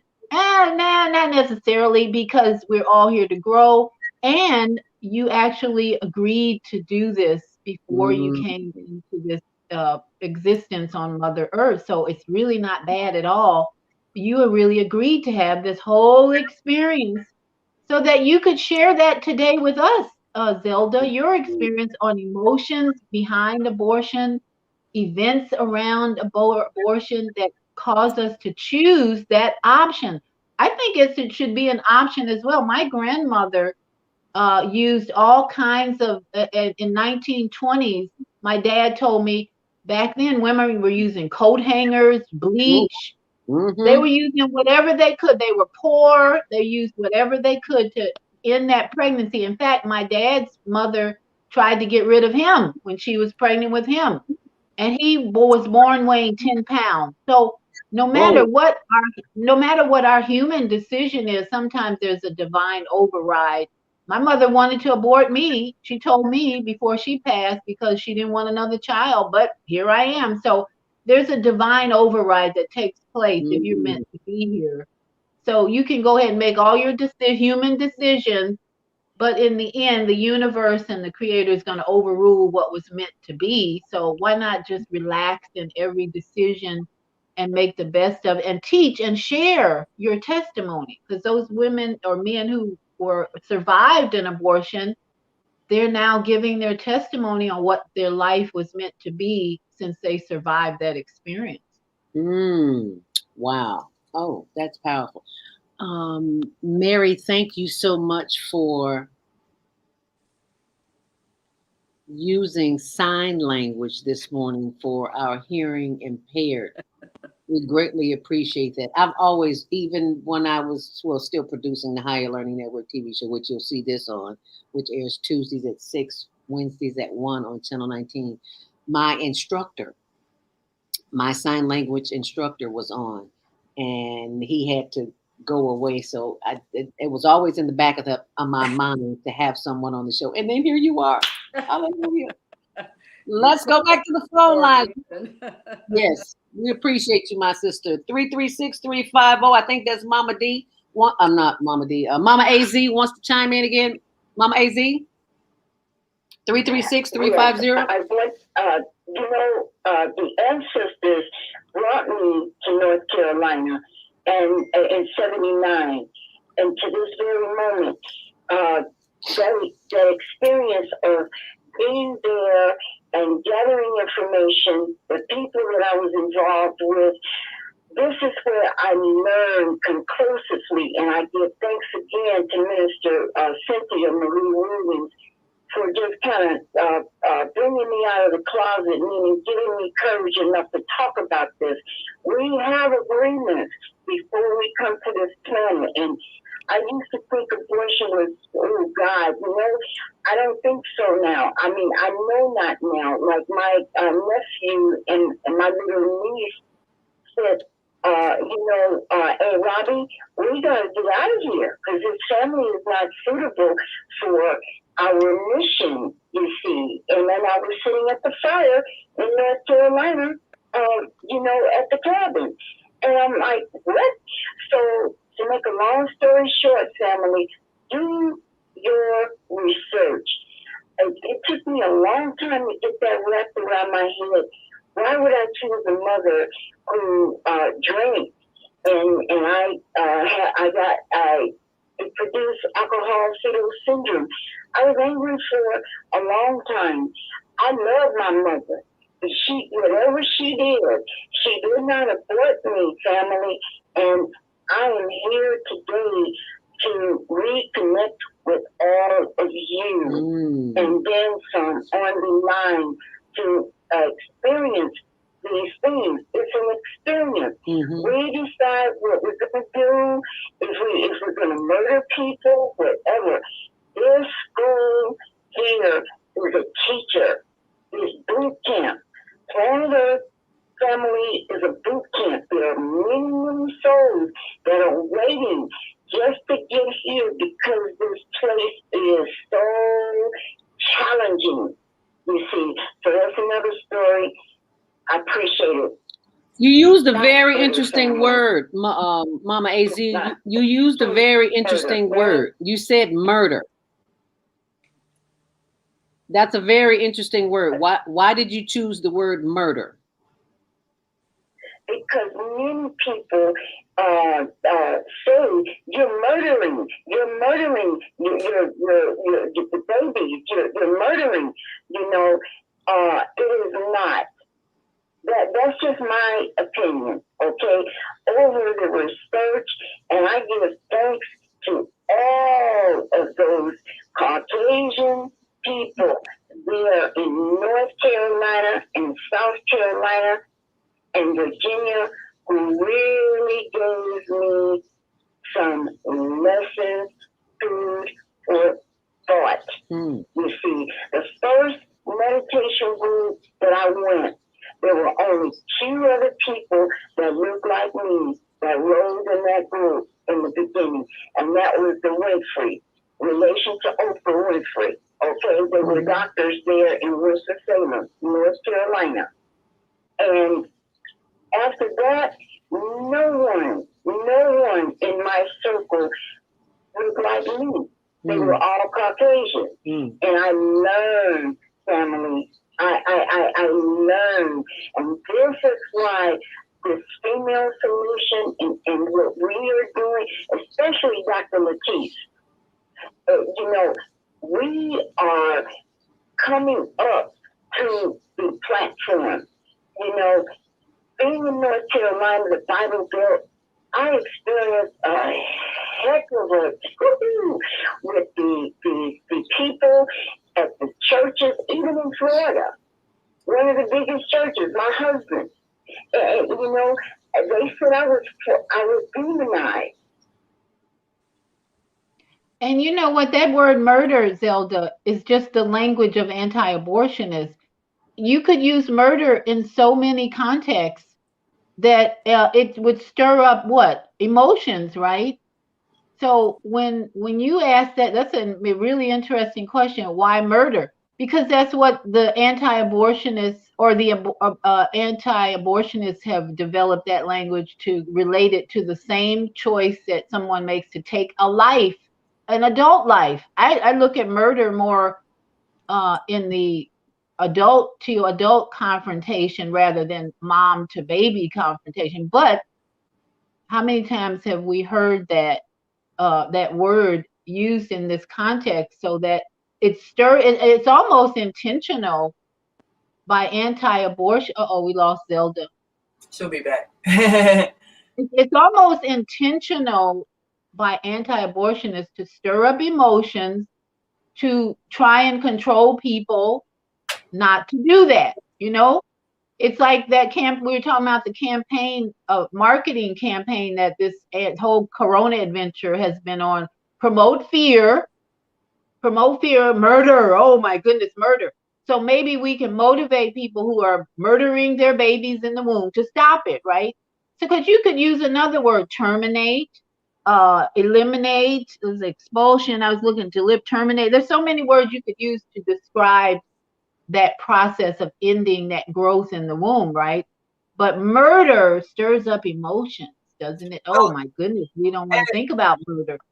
Right. Well, it also gives the impression that you get one shot at life and then it's over. And that At the Indian March in Washington, that's how I found out about When Nations Gather. Family, this show is a PowerPoint. A PowerPoint, and send it to me because I will post it to my 300 and something people who are connected to me on Facebook. Thank you for this time and this day, family. Thank you, Sister Zelda. This is major, people. Well, we're just messengers. Thank us. We realize that we're just messengers doing what we've been designed to put here to do. It is 8:50. We've got about 7 minutes here as we continue the conversation on abortion. You dropped out, Zelda, for a while, and I know. I saw it. I don't know what happened. Okay. Yeah. So we were talking about that word, and I saw Jody posted something about words and fear, but we were talking about how the word murder is used almost by by the anti-abortionists to stir up emotions to motivate people to stop that behavior, right? Mm-hmm. Because the whole campaign, even with this virus, the campaign has been fear, fear, fear. And now they're trying to motivate us to get an injection, injection, injection, savior, Yeah. savior, savior. So there's a campaign with abortion, anti-abortion. The Planned Parenthood makes a lot of money off of abortions. They use the fetal tissue to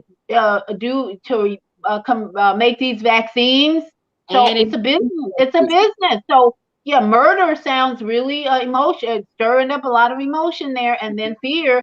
So it's all a technique I think they are using on us to control, really. programming. It's called It's programming. about guilt also. Look at Yes. the centuries Yeah. of guilt programming In toward control. women regarding sex.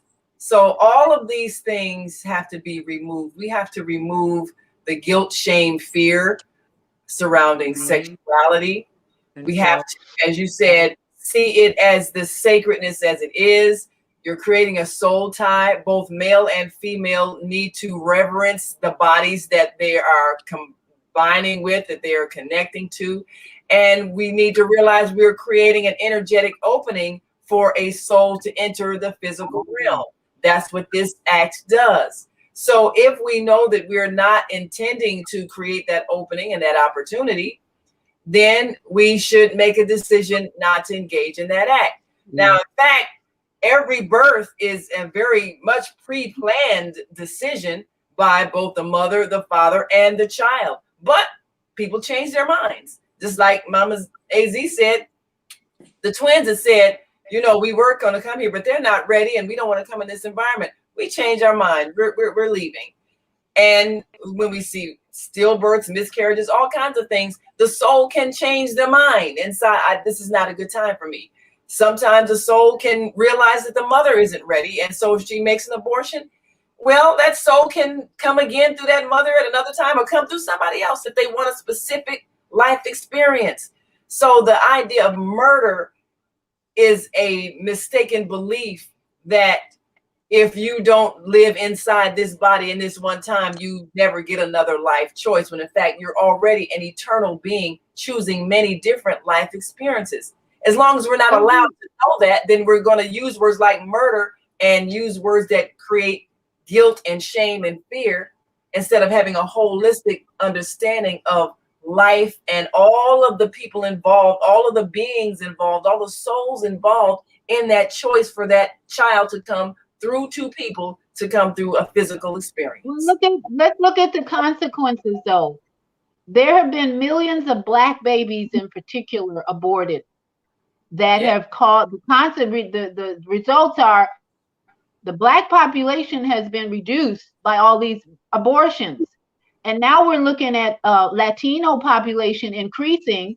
And just as President Mr. Biden mentioned not too long ago, he's not looking at giving Black people anything. You better join up with the Latinos and come into one minority group, combined minority. And all of this is a consequence of Black women choosing to abort millions of babies. So Planned Parenthood, Bill Gates, all the eugenics people have done a great job of marketing abortions.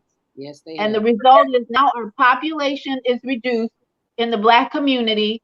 There's war in the Black community. There's all kind of divorce, because we've listened to the wrong voices instead of voices like Patrick that are saying, let's take this serious and let's think about the sacredness of this body and pregnancy and all that. No, we've been listening to the Bill Gates and the Planned Parenthood say, oh, you don't need that baby, get rid of it. And so millions of babies have died, Black babies, and we're now in a situation that the population of dark-skinned people, melanin people is lower.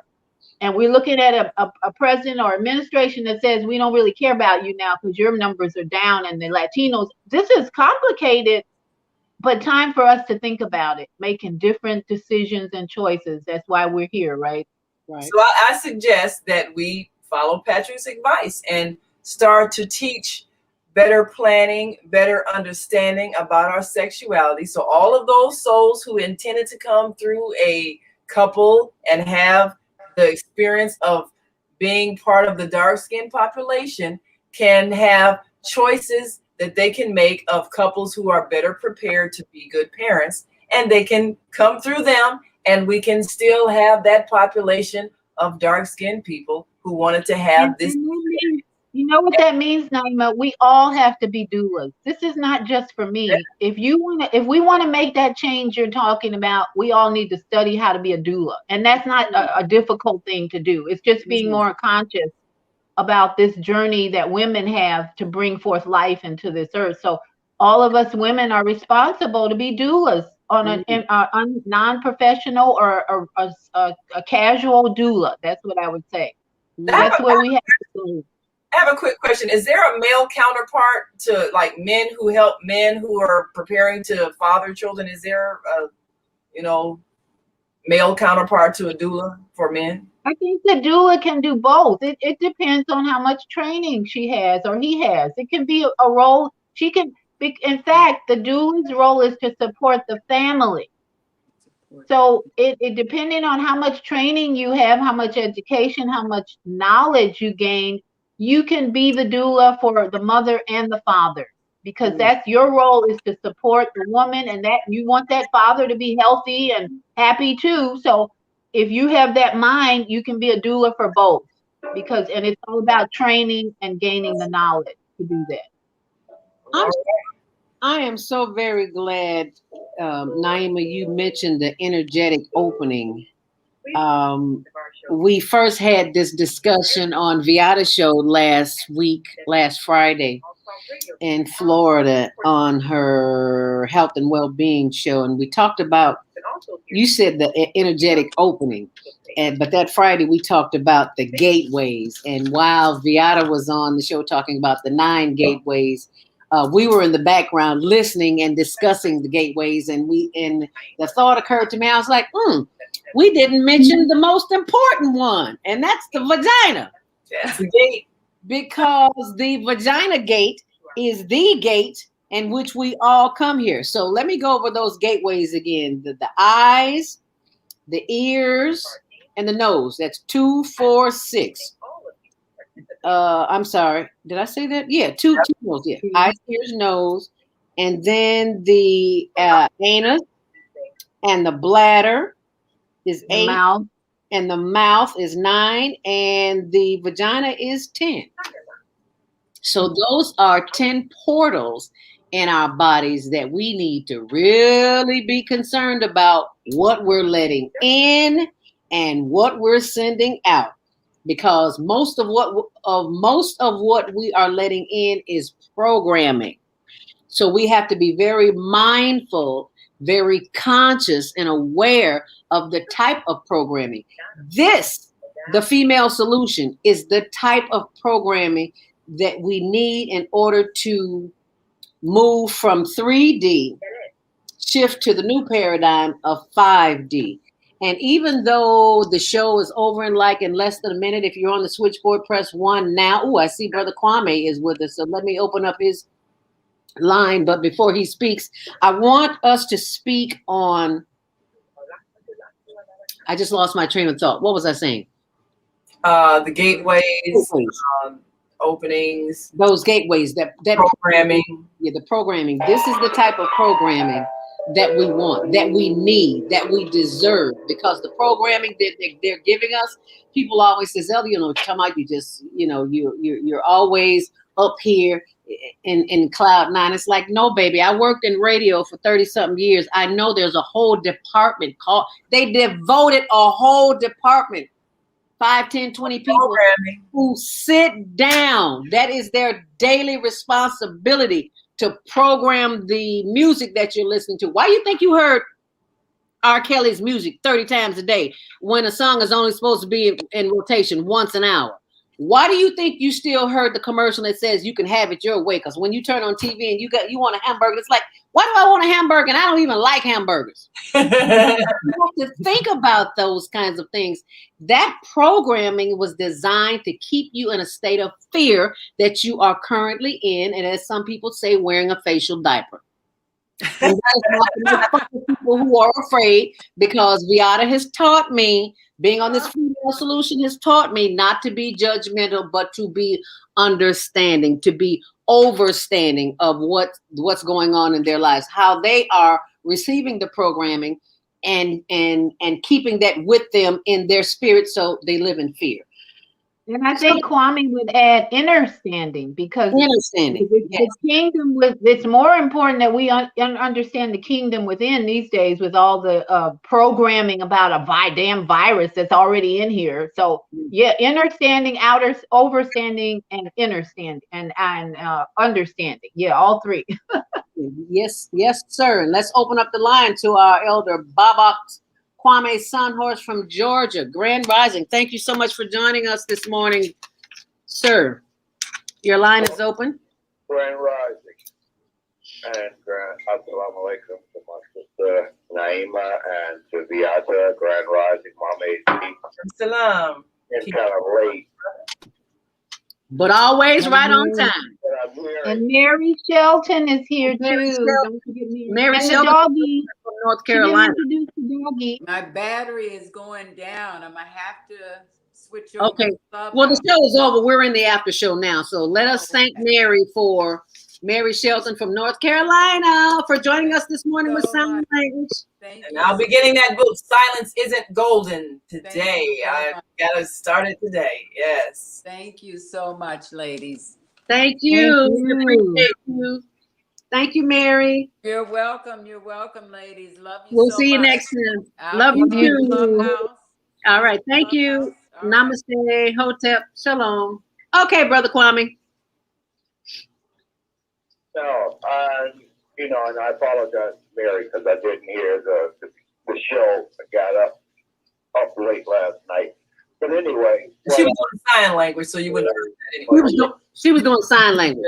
Mary, when you were talking about the portal, and you were saying that there are 10 portals, and the part is what the other saying, the inner standing. It's because we are what's over us. The body, human, is the body of the planetary solar system, because there are 9 planets, and Earth is the 10th one. And we are the 10th planet. And we got to begin to understand that each one of those planets has an effect, just as each constellation has an effect. As Aries is the head, Pisces is the feet, and all of the other planets, the other 10 planets, other constellations, zodiac constellations, are our human body. And what we're seeing is how this body works, because I just sent you the piece that's saying that the people of color, our children, right now, are the major population of these total islands. And so what they're knowing is that we're talking about climate control. The control of the climate of wealth is what they're talking about. Nature and her ability to control what goes on the planet is, it's affected by man, but she can control more so. She can control what's going on the planet, not man. And so what we're seeing is they use this false narrative in saying this is because the consumption of energy that each human being has is majority people of color. And this is what they're attempting to eliminate by population control, by using abortion and the methodology of getting rid of as many people of color before they even grow into the womb. And so this is the methodology of eugenics, and being able to make them still see that they're the super race, as Hitler was attempting to do, in making them a special race, blonde hair, blue eyes. These are the tactics that they're using, but they use other methodologies like a virus, like, drugs and alcohol. And those things are there to create that depopulation that they're looking at doing, because they can't just come straight out and, well, they do it. But now we have ways of seeing how they murder us, because, that strange fruit now has been picked off that popular tree. The strange fruit that he refers to is from the Billie Holiday story. If you have not seen that, do yourself a favor. We are the strange fruit, and we are hanging by a string because we are allowing Right. ourselves to be controlled. And if we listen to that song, she sang the song, but it was written by a gentleman there in New York, a poet. And what he had done is he saw a picture of a lynching, and he wrote this poem, and he presented it to her to sing as a song, and that's how it got to be. Mm-hmm. This is why the government, and even to today, in that Borough Cemetery is the body of Emmett Till. And what they were looking at attempting in 2020 to pass a bill on lynching, and they still have not passed a bill because they are not yet done with hanging us or killing us. 1937, that bill was put before the Senate in 1937. Here it is, 2021, and that bill still has not been passed. And what are we doing about it? It just goes to show you how dysfunctional this government is and has been, and we can't depend on our government. That's the overground railroad we were talking about last night. It's about gathering communities together locally to do what needs to be done. We can't depend on our government. When I look at what's going on in Washington, D.C. right now, it just saddens me. I try not to pay any attention to what's going on there because they're spending all this money. They're putting us further in debt. And hopefully the universe will balance all this BS out one day, because otherwise they're just too dysfunctional in Washington. We can't trust them, depend on them, nothing. Give me my Social Security every month and I'll be done with it. And then send me my little 12 or whatever checks you want. I'll take it. But I'm not depending or looking to them to do anything for me. I'm working we have to work in the communities we live in more than looking for the government to do anything. I like to throw this thought out there. I like to throw out this thought. We know that there are a lot of lives that have transitioned. We know that there have been a lot of pregnancies that have been terminated. We know that there are a lot of people who have transitioned as a result of their lives being taken in acts of violence.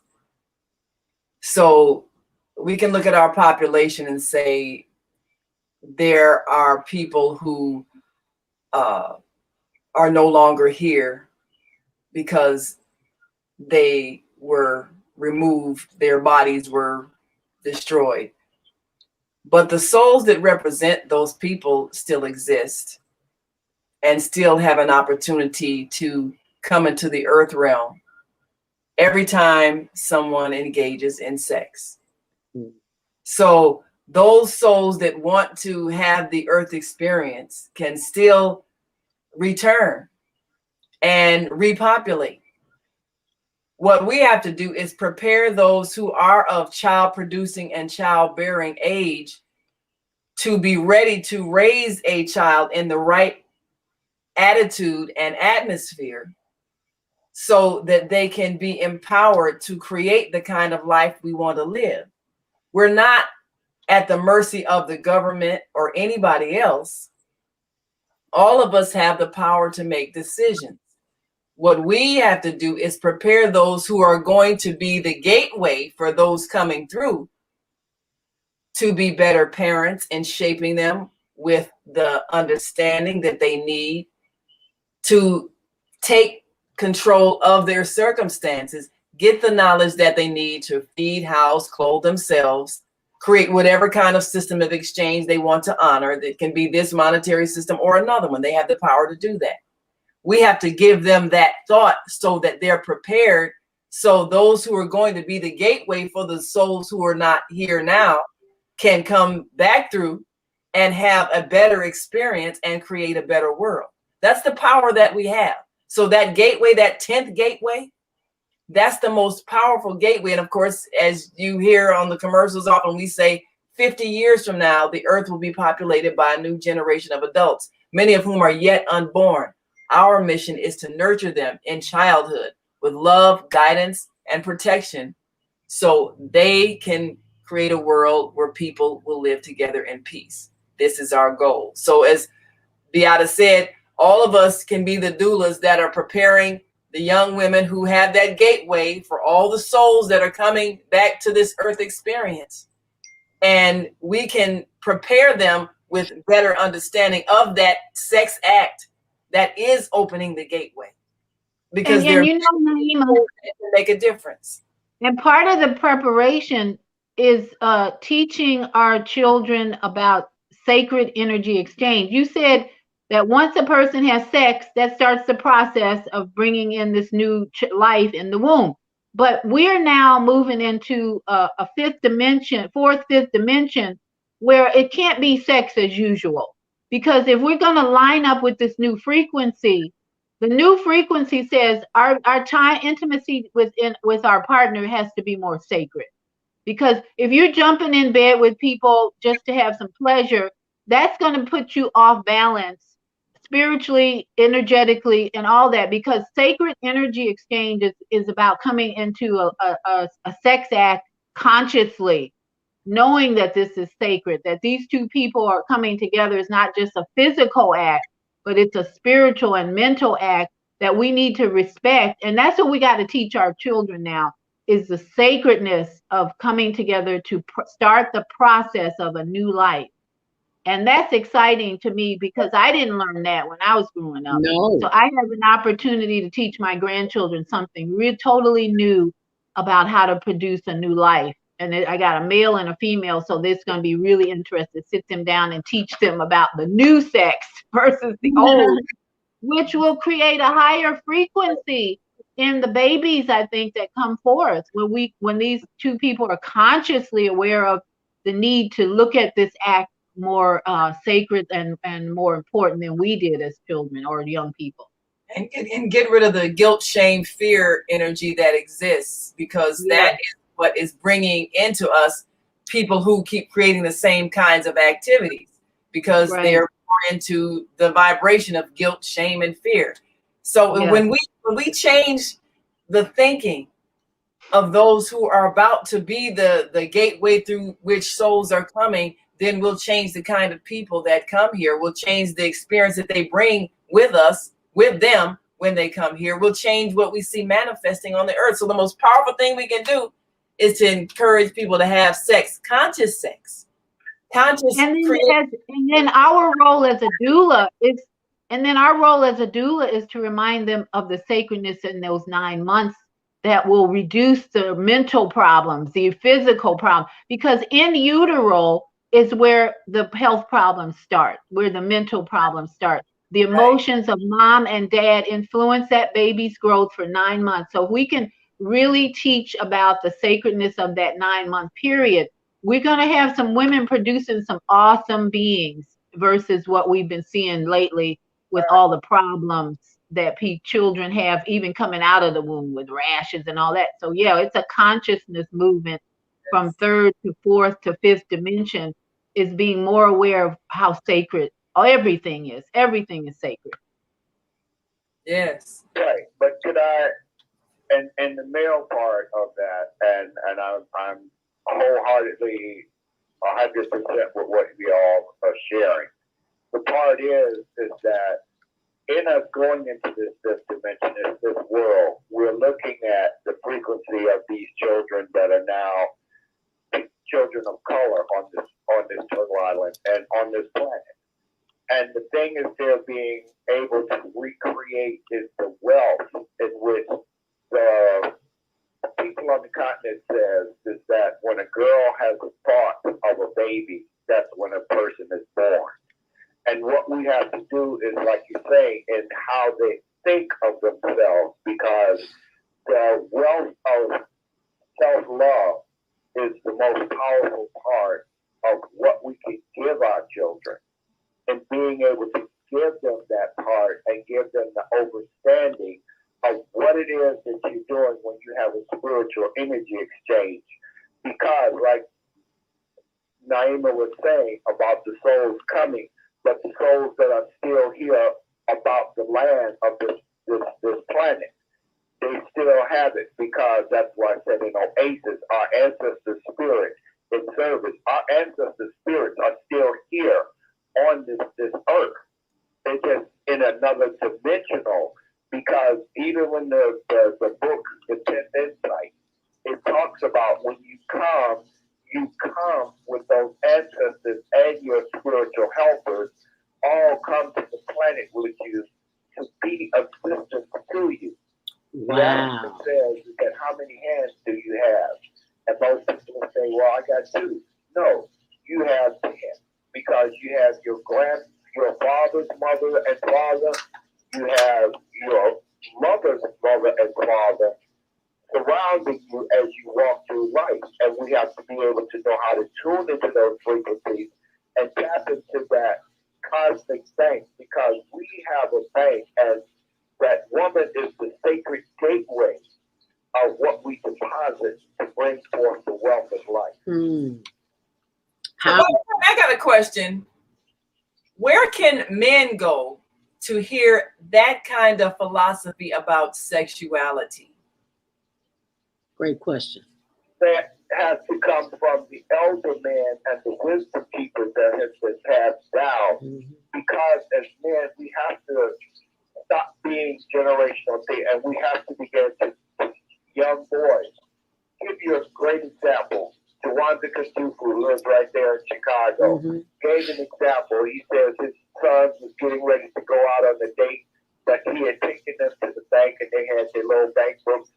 And when he got ready these boys were getting ready to go out on the date, he was sitting there with the bank books and says, if you go out here and you mess up a girl's life, these bank books go to that child that's inside what you do to her. Wow. It's already telling that young man that if you go out here and go violate a sacred, you're going to have to pay for this. And I'm thinking what you deposit in your bank account will go to that girl to be able to take care of that child, and you will take care of that child. We have to train because the 3 P's of a man is to provide, protect, and to possess. And being able to teach that to young men to know that you have to be able to know that when you choose that person to have that spiritual energy exchange, it's about the highest form of what 2 people can come together to do. And are you going to commit to that if that happens? Well, we know when we listen to the men having the discussions, all of them, every last one of them basically said that the way they were raised by the men in their environment was to go and try to get sex from a girl. So their oats was the correct word. So there was no vision of partnership, planning, organizing our lives, planning our income, a lifelong partner that I can commit to. There was no teaching of that. There was no vision of what that act represented. That the wisdom was not there. And all of them had to more or less go through a trial and error period. Even one of the brothers, I think it was Brother Kareem, said, okay, well, I got a girl pregnant, so I was supposed to marry her. But that's like making a decision on the back end. And that really wasn't the one you wanted to be with. So it still ended in divorce because they were not prepared to be spouses or parents. So, which is okay. That's okay. But how do we consciously, because we're talking about conscious creation, conscious preparation of those who are going to be the means whereby these souls come to this earth and begin to create the new earth we want to live in.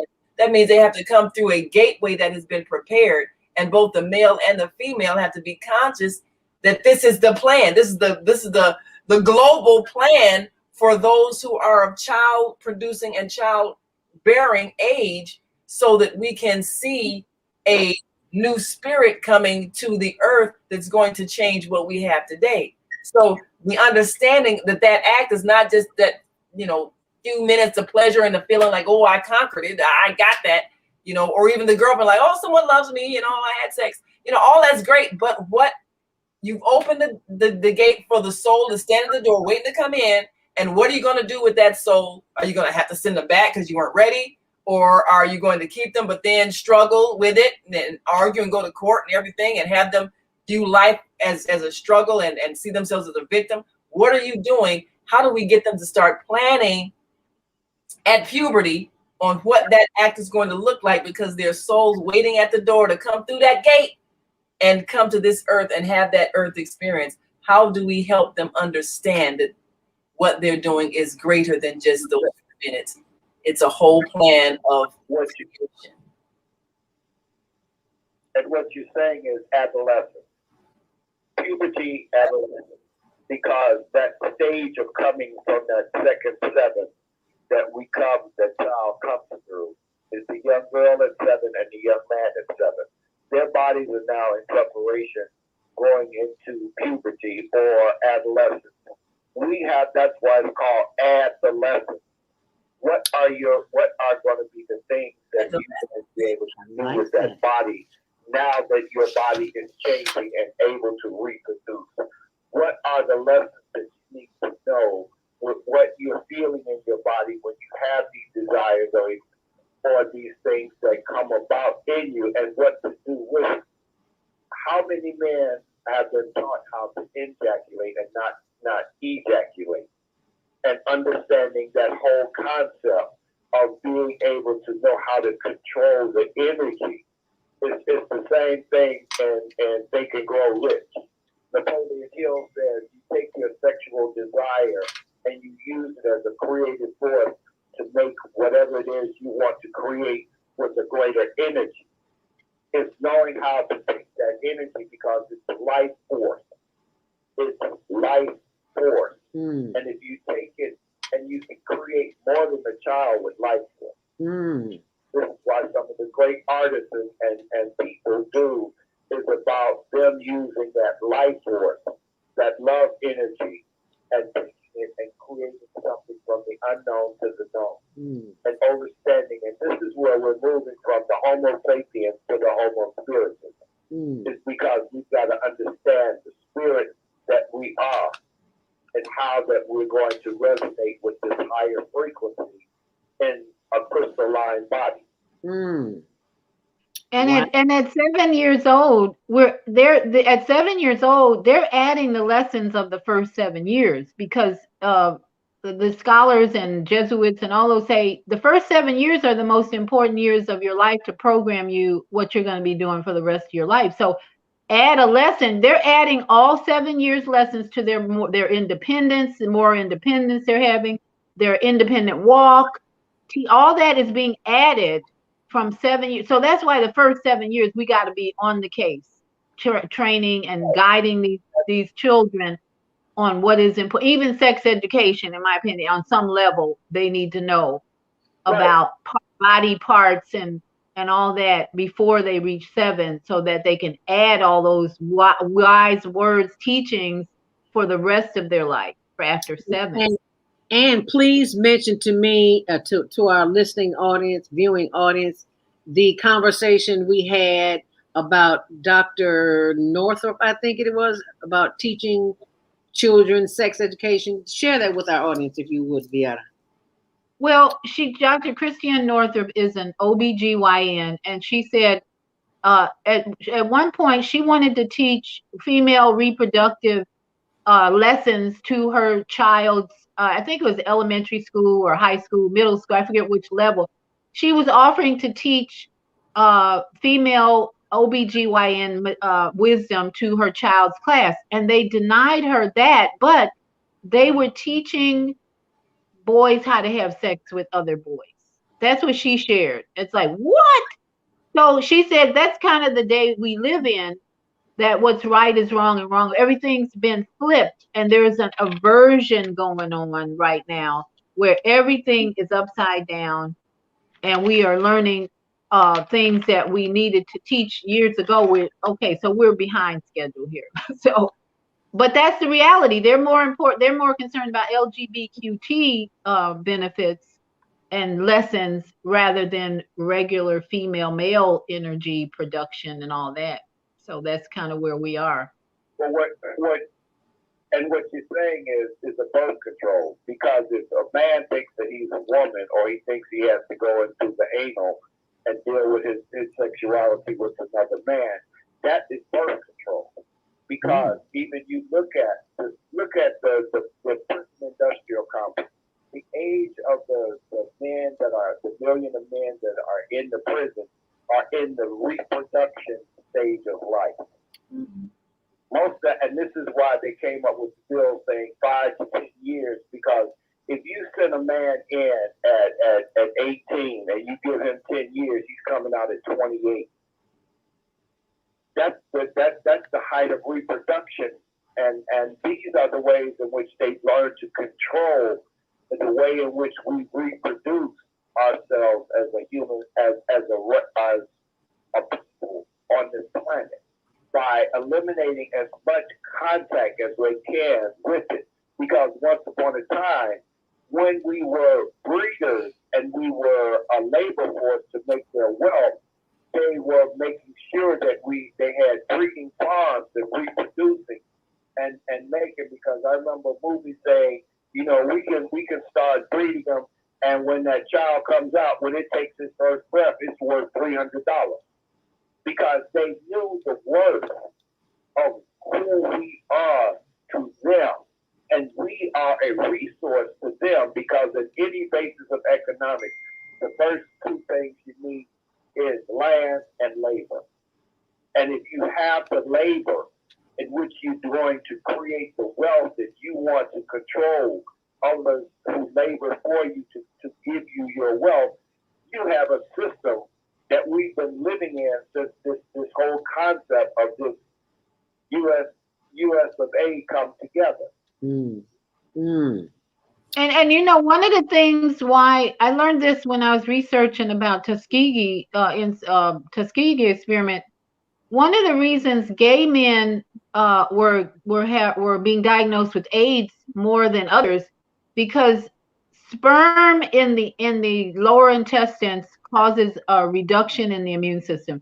The acidity of the sperm is meant to control certain elements of the immune system when it enters the woman's vagina, to help the sperm get through without being attacked as a foreign element. That sperm actually contains substances that reduce the immune system's attack on the sperm. So when they're doing anal sex, it was causing immune system problems by having that going in the wrong hole, on the wrong gateway. So that's why a lot of men develop AIDS. Partly they were taking drugs to relax the muscles in that area, for one. All those drugs, you can name them.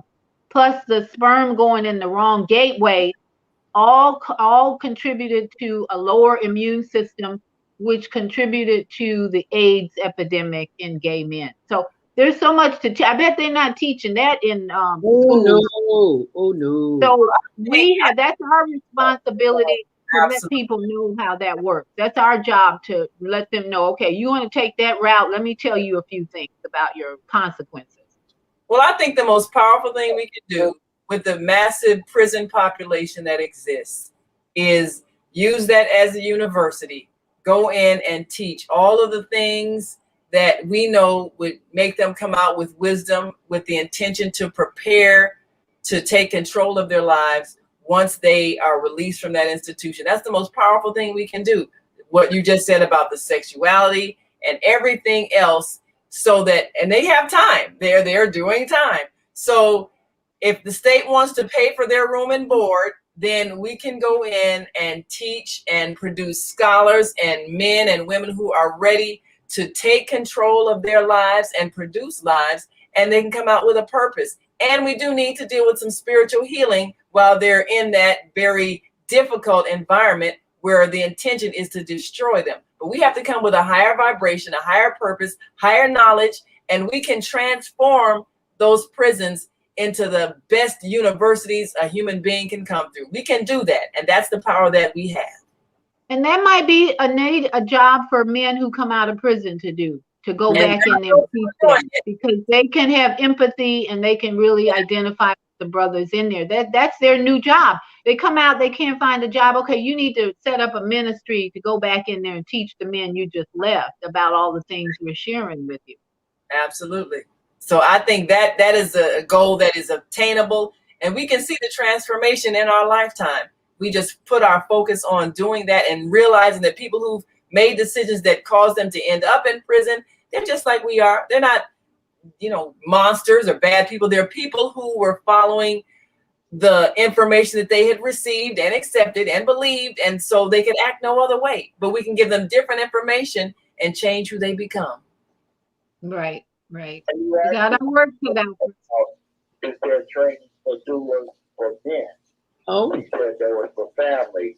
That is a question right there that's been answered, because for those men who learn to be trained and go in and teach what it is for a male to work with reproduction and how to control the energies in which he has, and giving him a way in which to see how to use that energy to be productive and not producing something that is going to come into the world that's going to have to be cared for that he can't care for because he's been already ostracized by being labeled a felon. mm-hmm. This whole system is created, and what we have to understand is how this system is set up in order to create failure. And so what we're having to do is to educate the man how not to get caught up in this system, or if you are in this system, what do you do to change it? Because, okay, yeah, you now a felon and you label, and what you can still do is you still are able to produce and provide for if you decide to.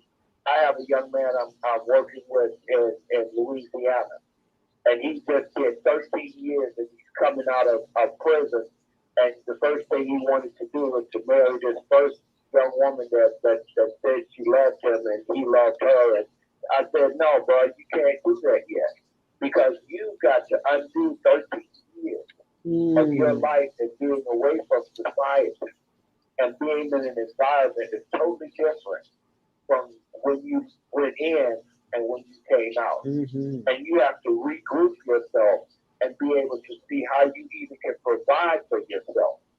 And so he's on a good road, and now he's working, and he's trying to work towards getting a car. And I told him, if she loves you, she'll wait until you get yourself together. Mm-hmm. So you'll be able to provide for her instead of her thinking that she's got to take care of you. No, that in its heart is not a weak situation. Mm-hmm. And that's so common. You have so many men who've been broken by the penal system. They come out and they're forever living off of one woman or another because they never were able to repair that which was damaged inside of them. And they have a society that stigmatizes them. So unless they have a support system of people that are ready to help them go into business where they can be independent, nobody can decide, well, you can't work because you had a felon. They can create their own job by creating their own business. Unless they have a network of people that are willing to help them with that, then they end up taking that route of finding some woman they can just live off of. And then if she gets mad enough, then she'll put them out and then they find somebody else. And it becomes an ongoing cycle, basically repeating what was created on the slave plantation with the slave studs, going from cabin to cabin, but never really having a home. And on that note, I got to say this because she mentioned about slave. Hold on for a minute, Kwame. When you talked about slave, I have got to mention this woman's name. Cathay Williams was born September 1844, 1893. She was an African-American soldier who enlisted in the U.S. Army under the name William Cathay. She was the first Black woman to enlist and the only documented woman to serve in the U.S. Army, posing as a man during the American Indian Wars. Talk about women's her story. Wow. Story. You have got to look this up. Let me put it under so you can see it. Cathay Williams. She changed her name to William Cathay, so that she could no longer be a slave. She could be free. And you can you can go to my Soul Purpose Healing Blog Talk Radio show for last Friday, March 12th, to see my guest who was dressed as Cathay Williams. She was Oh, dressed in wow. a full uniform, and she and her husband have a ministry in Arizona that features Cathay Williams and the Buffalo Soldiers. Wow. Oh, and what show was that? That was Friday evening on Soul Purpose Healing. I did a Oh, special okay. show with Mama AZ and Melanie, I think is her first name. Is that on Blog Talk or Facebook? Blog Talk Radio. It's on Facebook and Blog Talk, either one. You can go to Soul Purpose Healing, Blog Talk Radio, or go to Facebook Soul Purpose Healing. Gotcha. Either one. Okay. To see her in uniform as Cathay Williams. Wow. Okay, go ahead, Brother Kwame. I'm putting the information in here now. Yeah, and that's an excellent piece. But the other part, what we're talking about, in the men coming out and doing that with women, before the man, usually most of the men that goes into the prison system didn't have a father with them in their life. Right. The mother was their provider. And they began to go out into the world and figure out, well, I can provide for myself and I can do this or do that. And so you look at this cycle of the absence of the male energy in the home and able to guide that young boy into manhood to keep him from going into that system. But this system has been designed because you have now, in Chicago, they have what they call $1 million zip codes. $1 million zip codes, because they know in that zip code there are enough felons in there and people in the prison that they have enough $1 million worth of assets that are human beings that are in their system. Wow. That's good information. Yeah. Places like Inglewood, it's constantly used to funnel bodies into the prison system, keeping people in a state of poverty so that their choices are limited. So that's why we have to think our way out of this. We have to see the power that we have simply by choosing to gain the knowledge it takes to be able to create the things we need to sustain ourselves and form partnerships based on these shared goals. But if you're wounded on the inside, you can't be a good life partner to somebody else until you fix what's broken inside of you, whether it's a feeling of unworthiness, feeling of that you're not smart enough, not pretty enough, feeling that other people are more important than you, or just feeling incompetent to be able to learn and strive and achieve. If we don't love ourselves, we can't love another person because we're doing things that are damaging to ourselves. And that's usually what causes a person to get on that road to self-destruction, which ends them up in a prison system. So people who are there, you have to look at what was it that caused me to take the road I took that landed me in this prison. And even if I develop myself and get out, if I don't correct that thing inside of me, I'm going to end up right back where I was. So while they're there is the time to work on everything: mind, body, spirit, healing, help, restoration, and preparation for when they're released and they're ready to re-enter the population and be conscious creators of the life they want to live. And that's male and female. So we have a lot of work to do. And as the suggestion that those who have had the experience would be best even able to empathize and sympathize and create programs to help those in that transformation when they are released, and even go inside and help them in the preparation process while they're in there.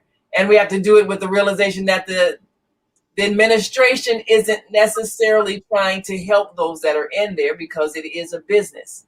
So it's almost like being an undercover agent where you have to do the work and preparing the people that are going to come out. Just like Nelson Mandela came out of prison and ran the government, we have to create that kind of a being where you're in there but you're preparing to come out for leadership. You're preparing to come out for productivity. You're preparing to come out and create families and raise children who are going to be empowered to control the community that you live. And that's the goal, that's the plan, and that's the vision we need to give those people that are there so they can come out and make a change.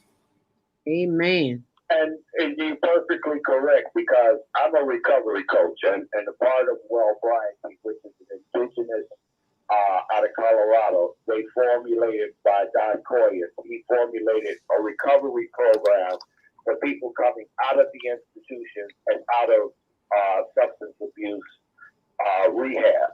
And he went into the prison to begin the program and teaching men and teaching women. And there's an excellent thing in which Dr. Fugia did in the Massachusetts prison system, where he took 15 men, and even with his program of rites of passage teaching to black men there in the prison system, he in turn formulated to where the guards were even quit once they had to sit in his class and hear what he taught. Wow. He taught them, because he taught in a way that there was no recidivism.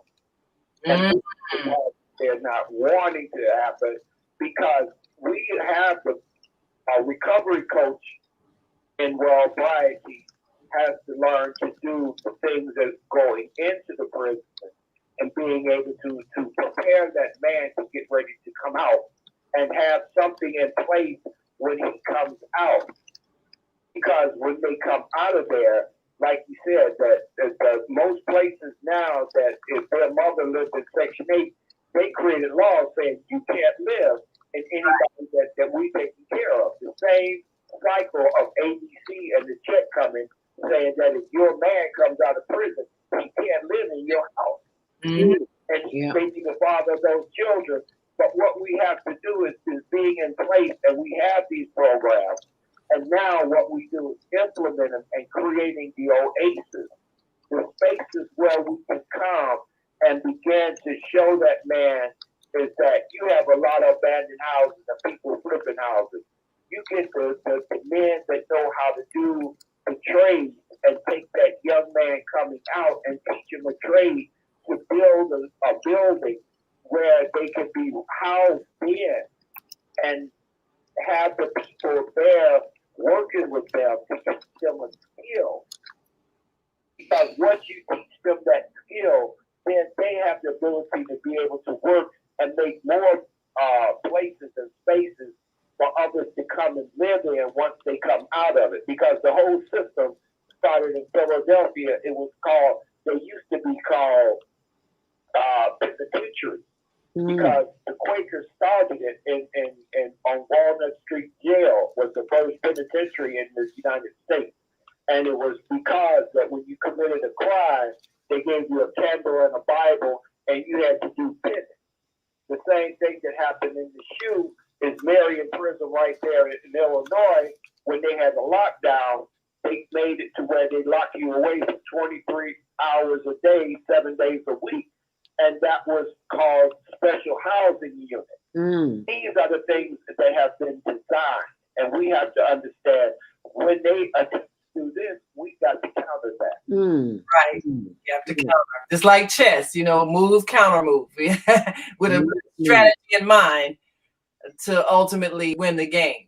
But that's what it is. So we have to plan our counter moves for everything that has been done. They have a strategy, and we must have a strategy as well. That's how it works. That's how it works. In the words of it's playing, it's the game of chess. Yes. The thing is that how long, and the most important piece on the chessboard is the queen. Right now. And on that note, these queens must depart because this queen has a doctor's appointment this morning, and I need to keep my checkups on the from the neck up. And the neck down too. So I want to thank all of our viewers and our listeners and our guests, as well as Baba Kwame Sunhorse, who always brings it home. Thank us so very much. Naima Latif, Executive Director. And our doula, our very own doula, who informed us that men are doulas too. Had no idea. Now we know. So thank you so much for that experience this morning. And thank you for the experience that we've had this past month. My journey with the trees. I do not want to be here where I am today, but I'm going to love myself right through it anyway. There's going to be some sun, and there is no sun here today, but there is some breath, and I have breath, so there is hope.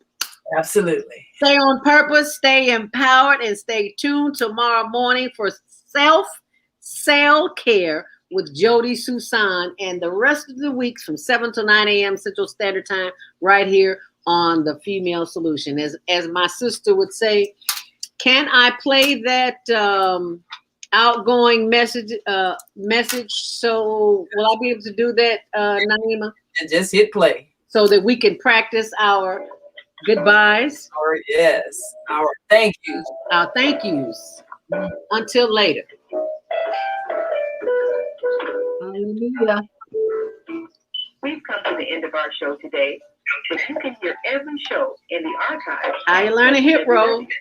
All right. Come on, Viata.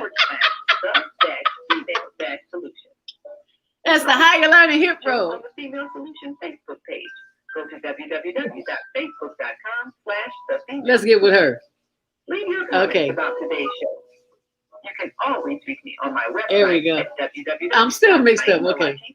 Yeah, it's like you're opposite when we go. It doesn't matter. You're going the opposite direction. There you go. You're backwards. Radio. Order our book and be sure to get your copy of the book. There we go. On behalf of our team of radio hosts, I like. And you know it's going opposite from on my end. You're going the opposite direction, but it's okay. Family listening. We're good. Around the world. All three of us. We're good. Say thank you. Thank you.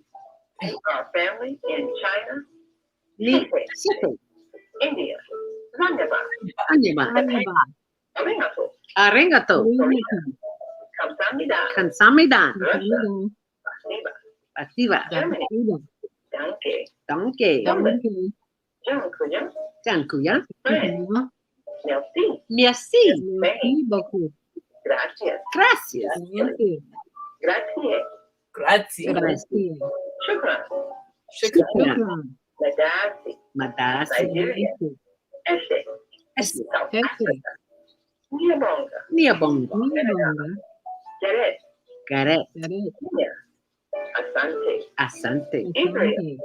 Toda. Shukriya. Tashakur. Saudi Arabia. Shukran. Assalamu alaikum. And may peace be upon you and the mercy of God and God's blessing.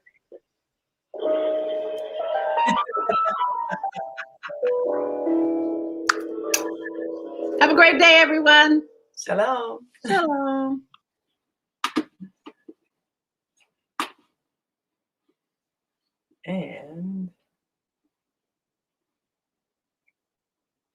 And join us tomorrow on the Female Solution, 7 a.m. to 9 a.m. Central. And we'll be on live on the Female Solution Facebook page. So be sure to tune in. See you then.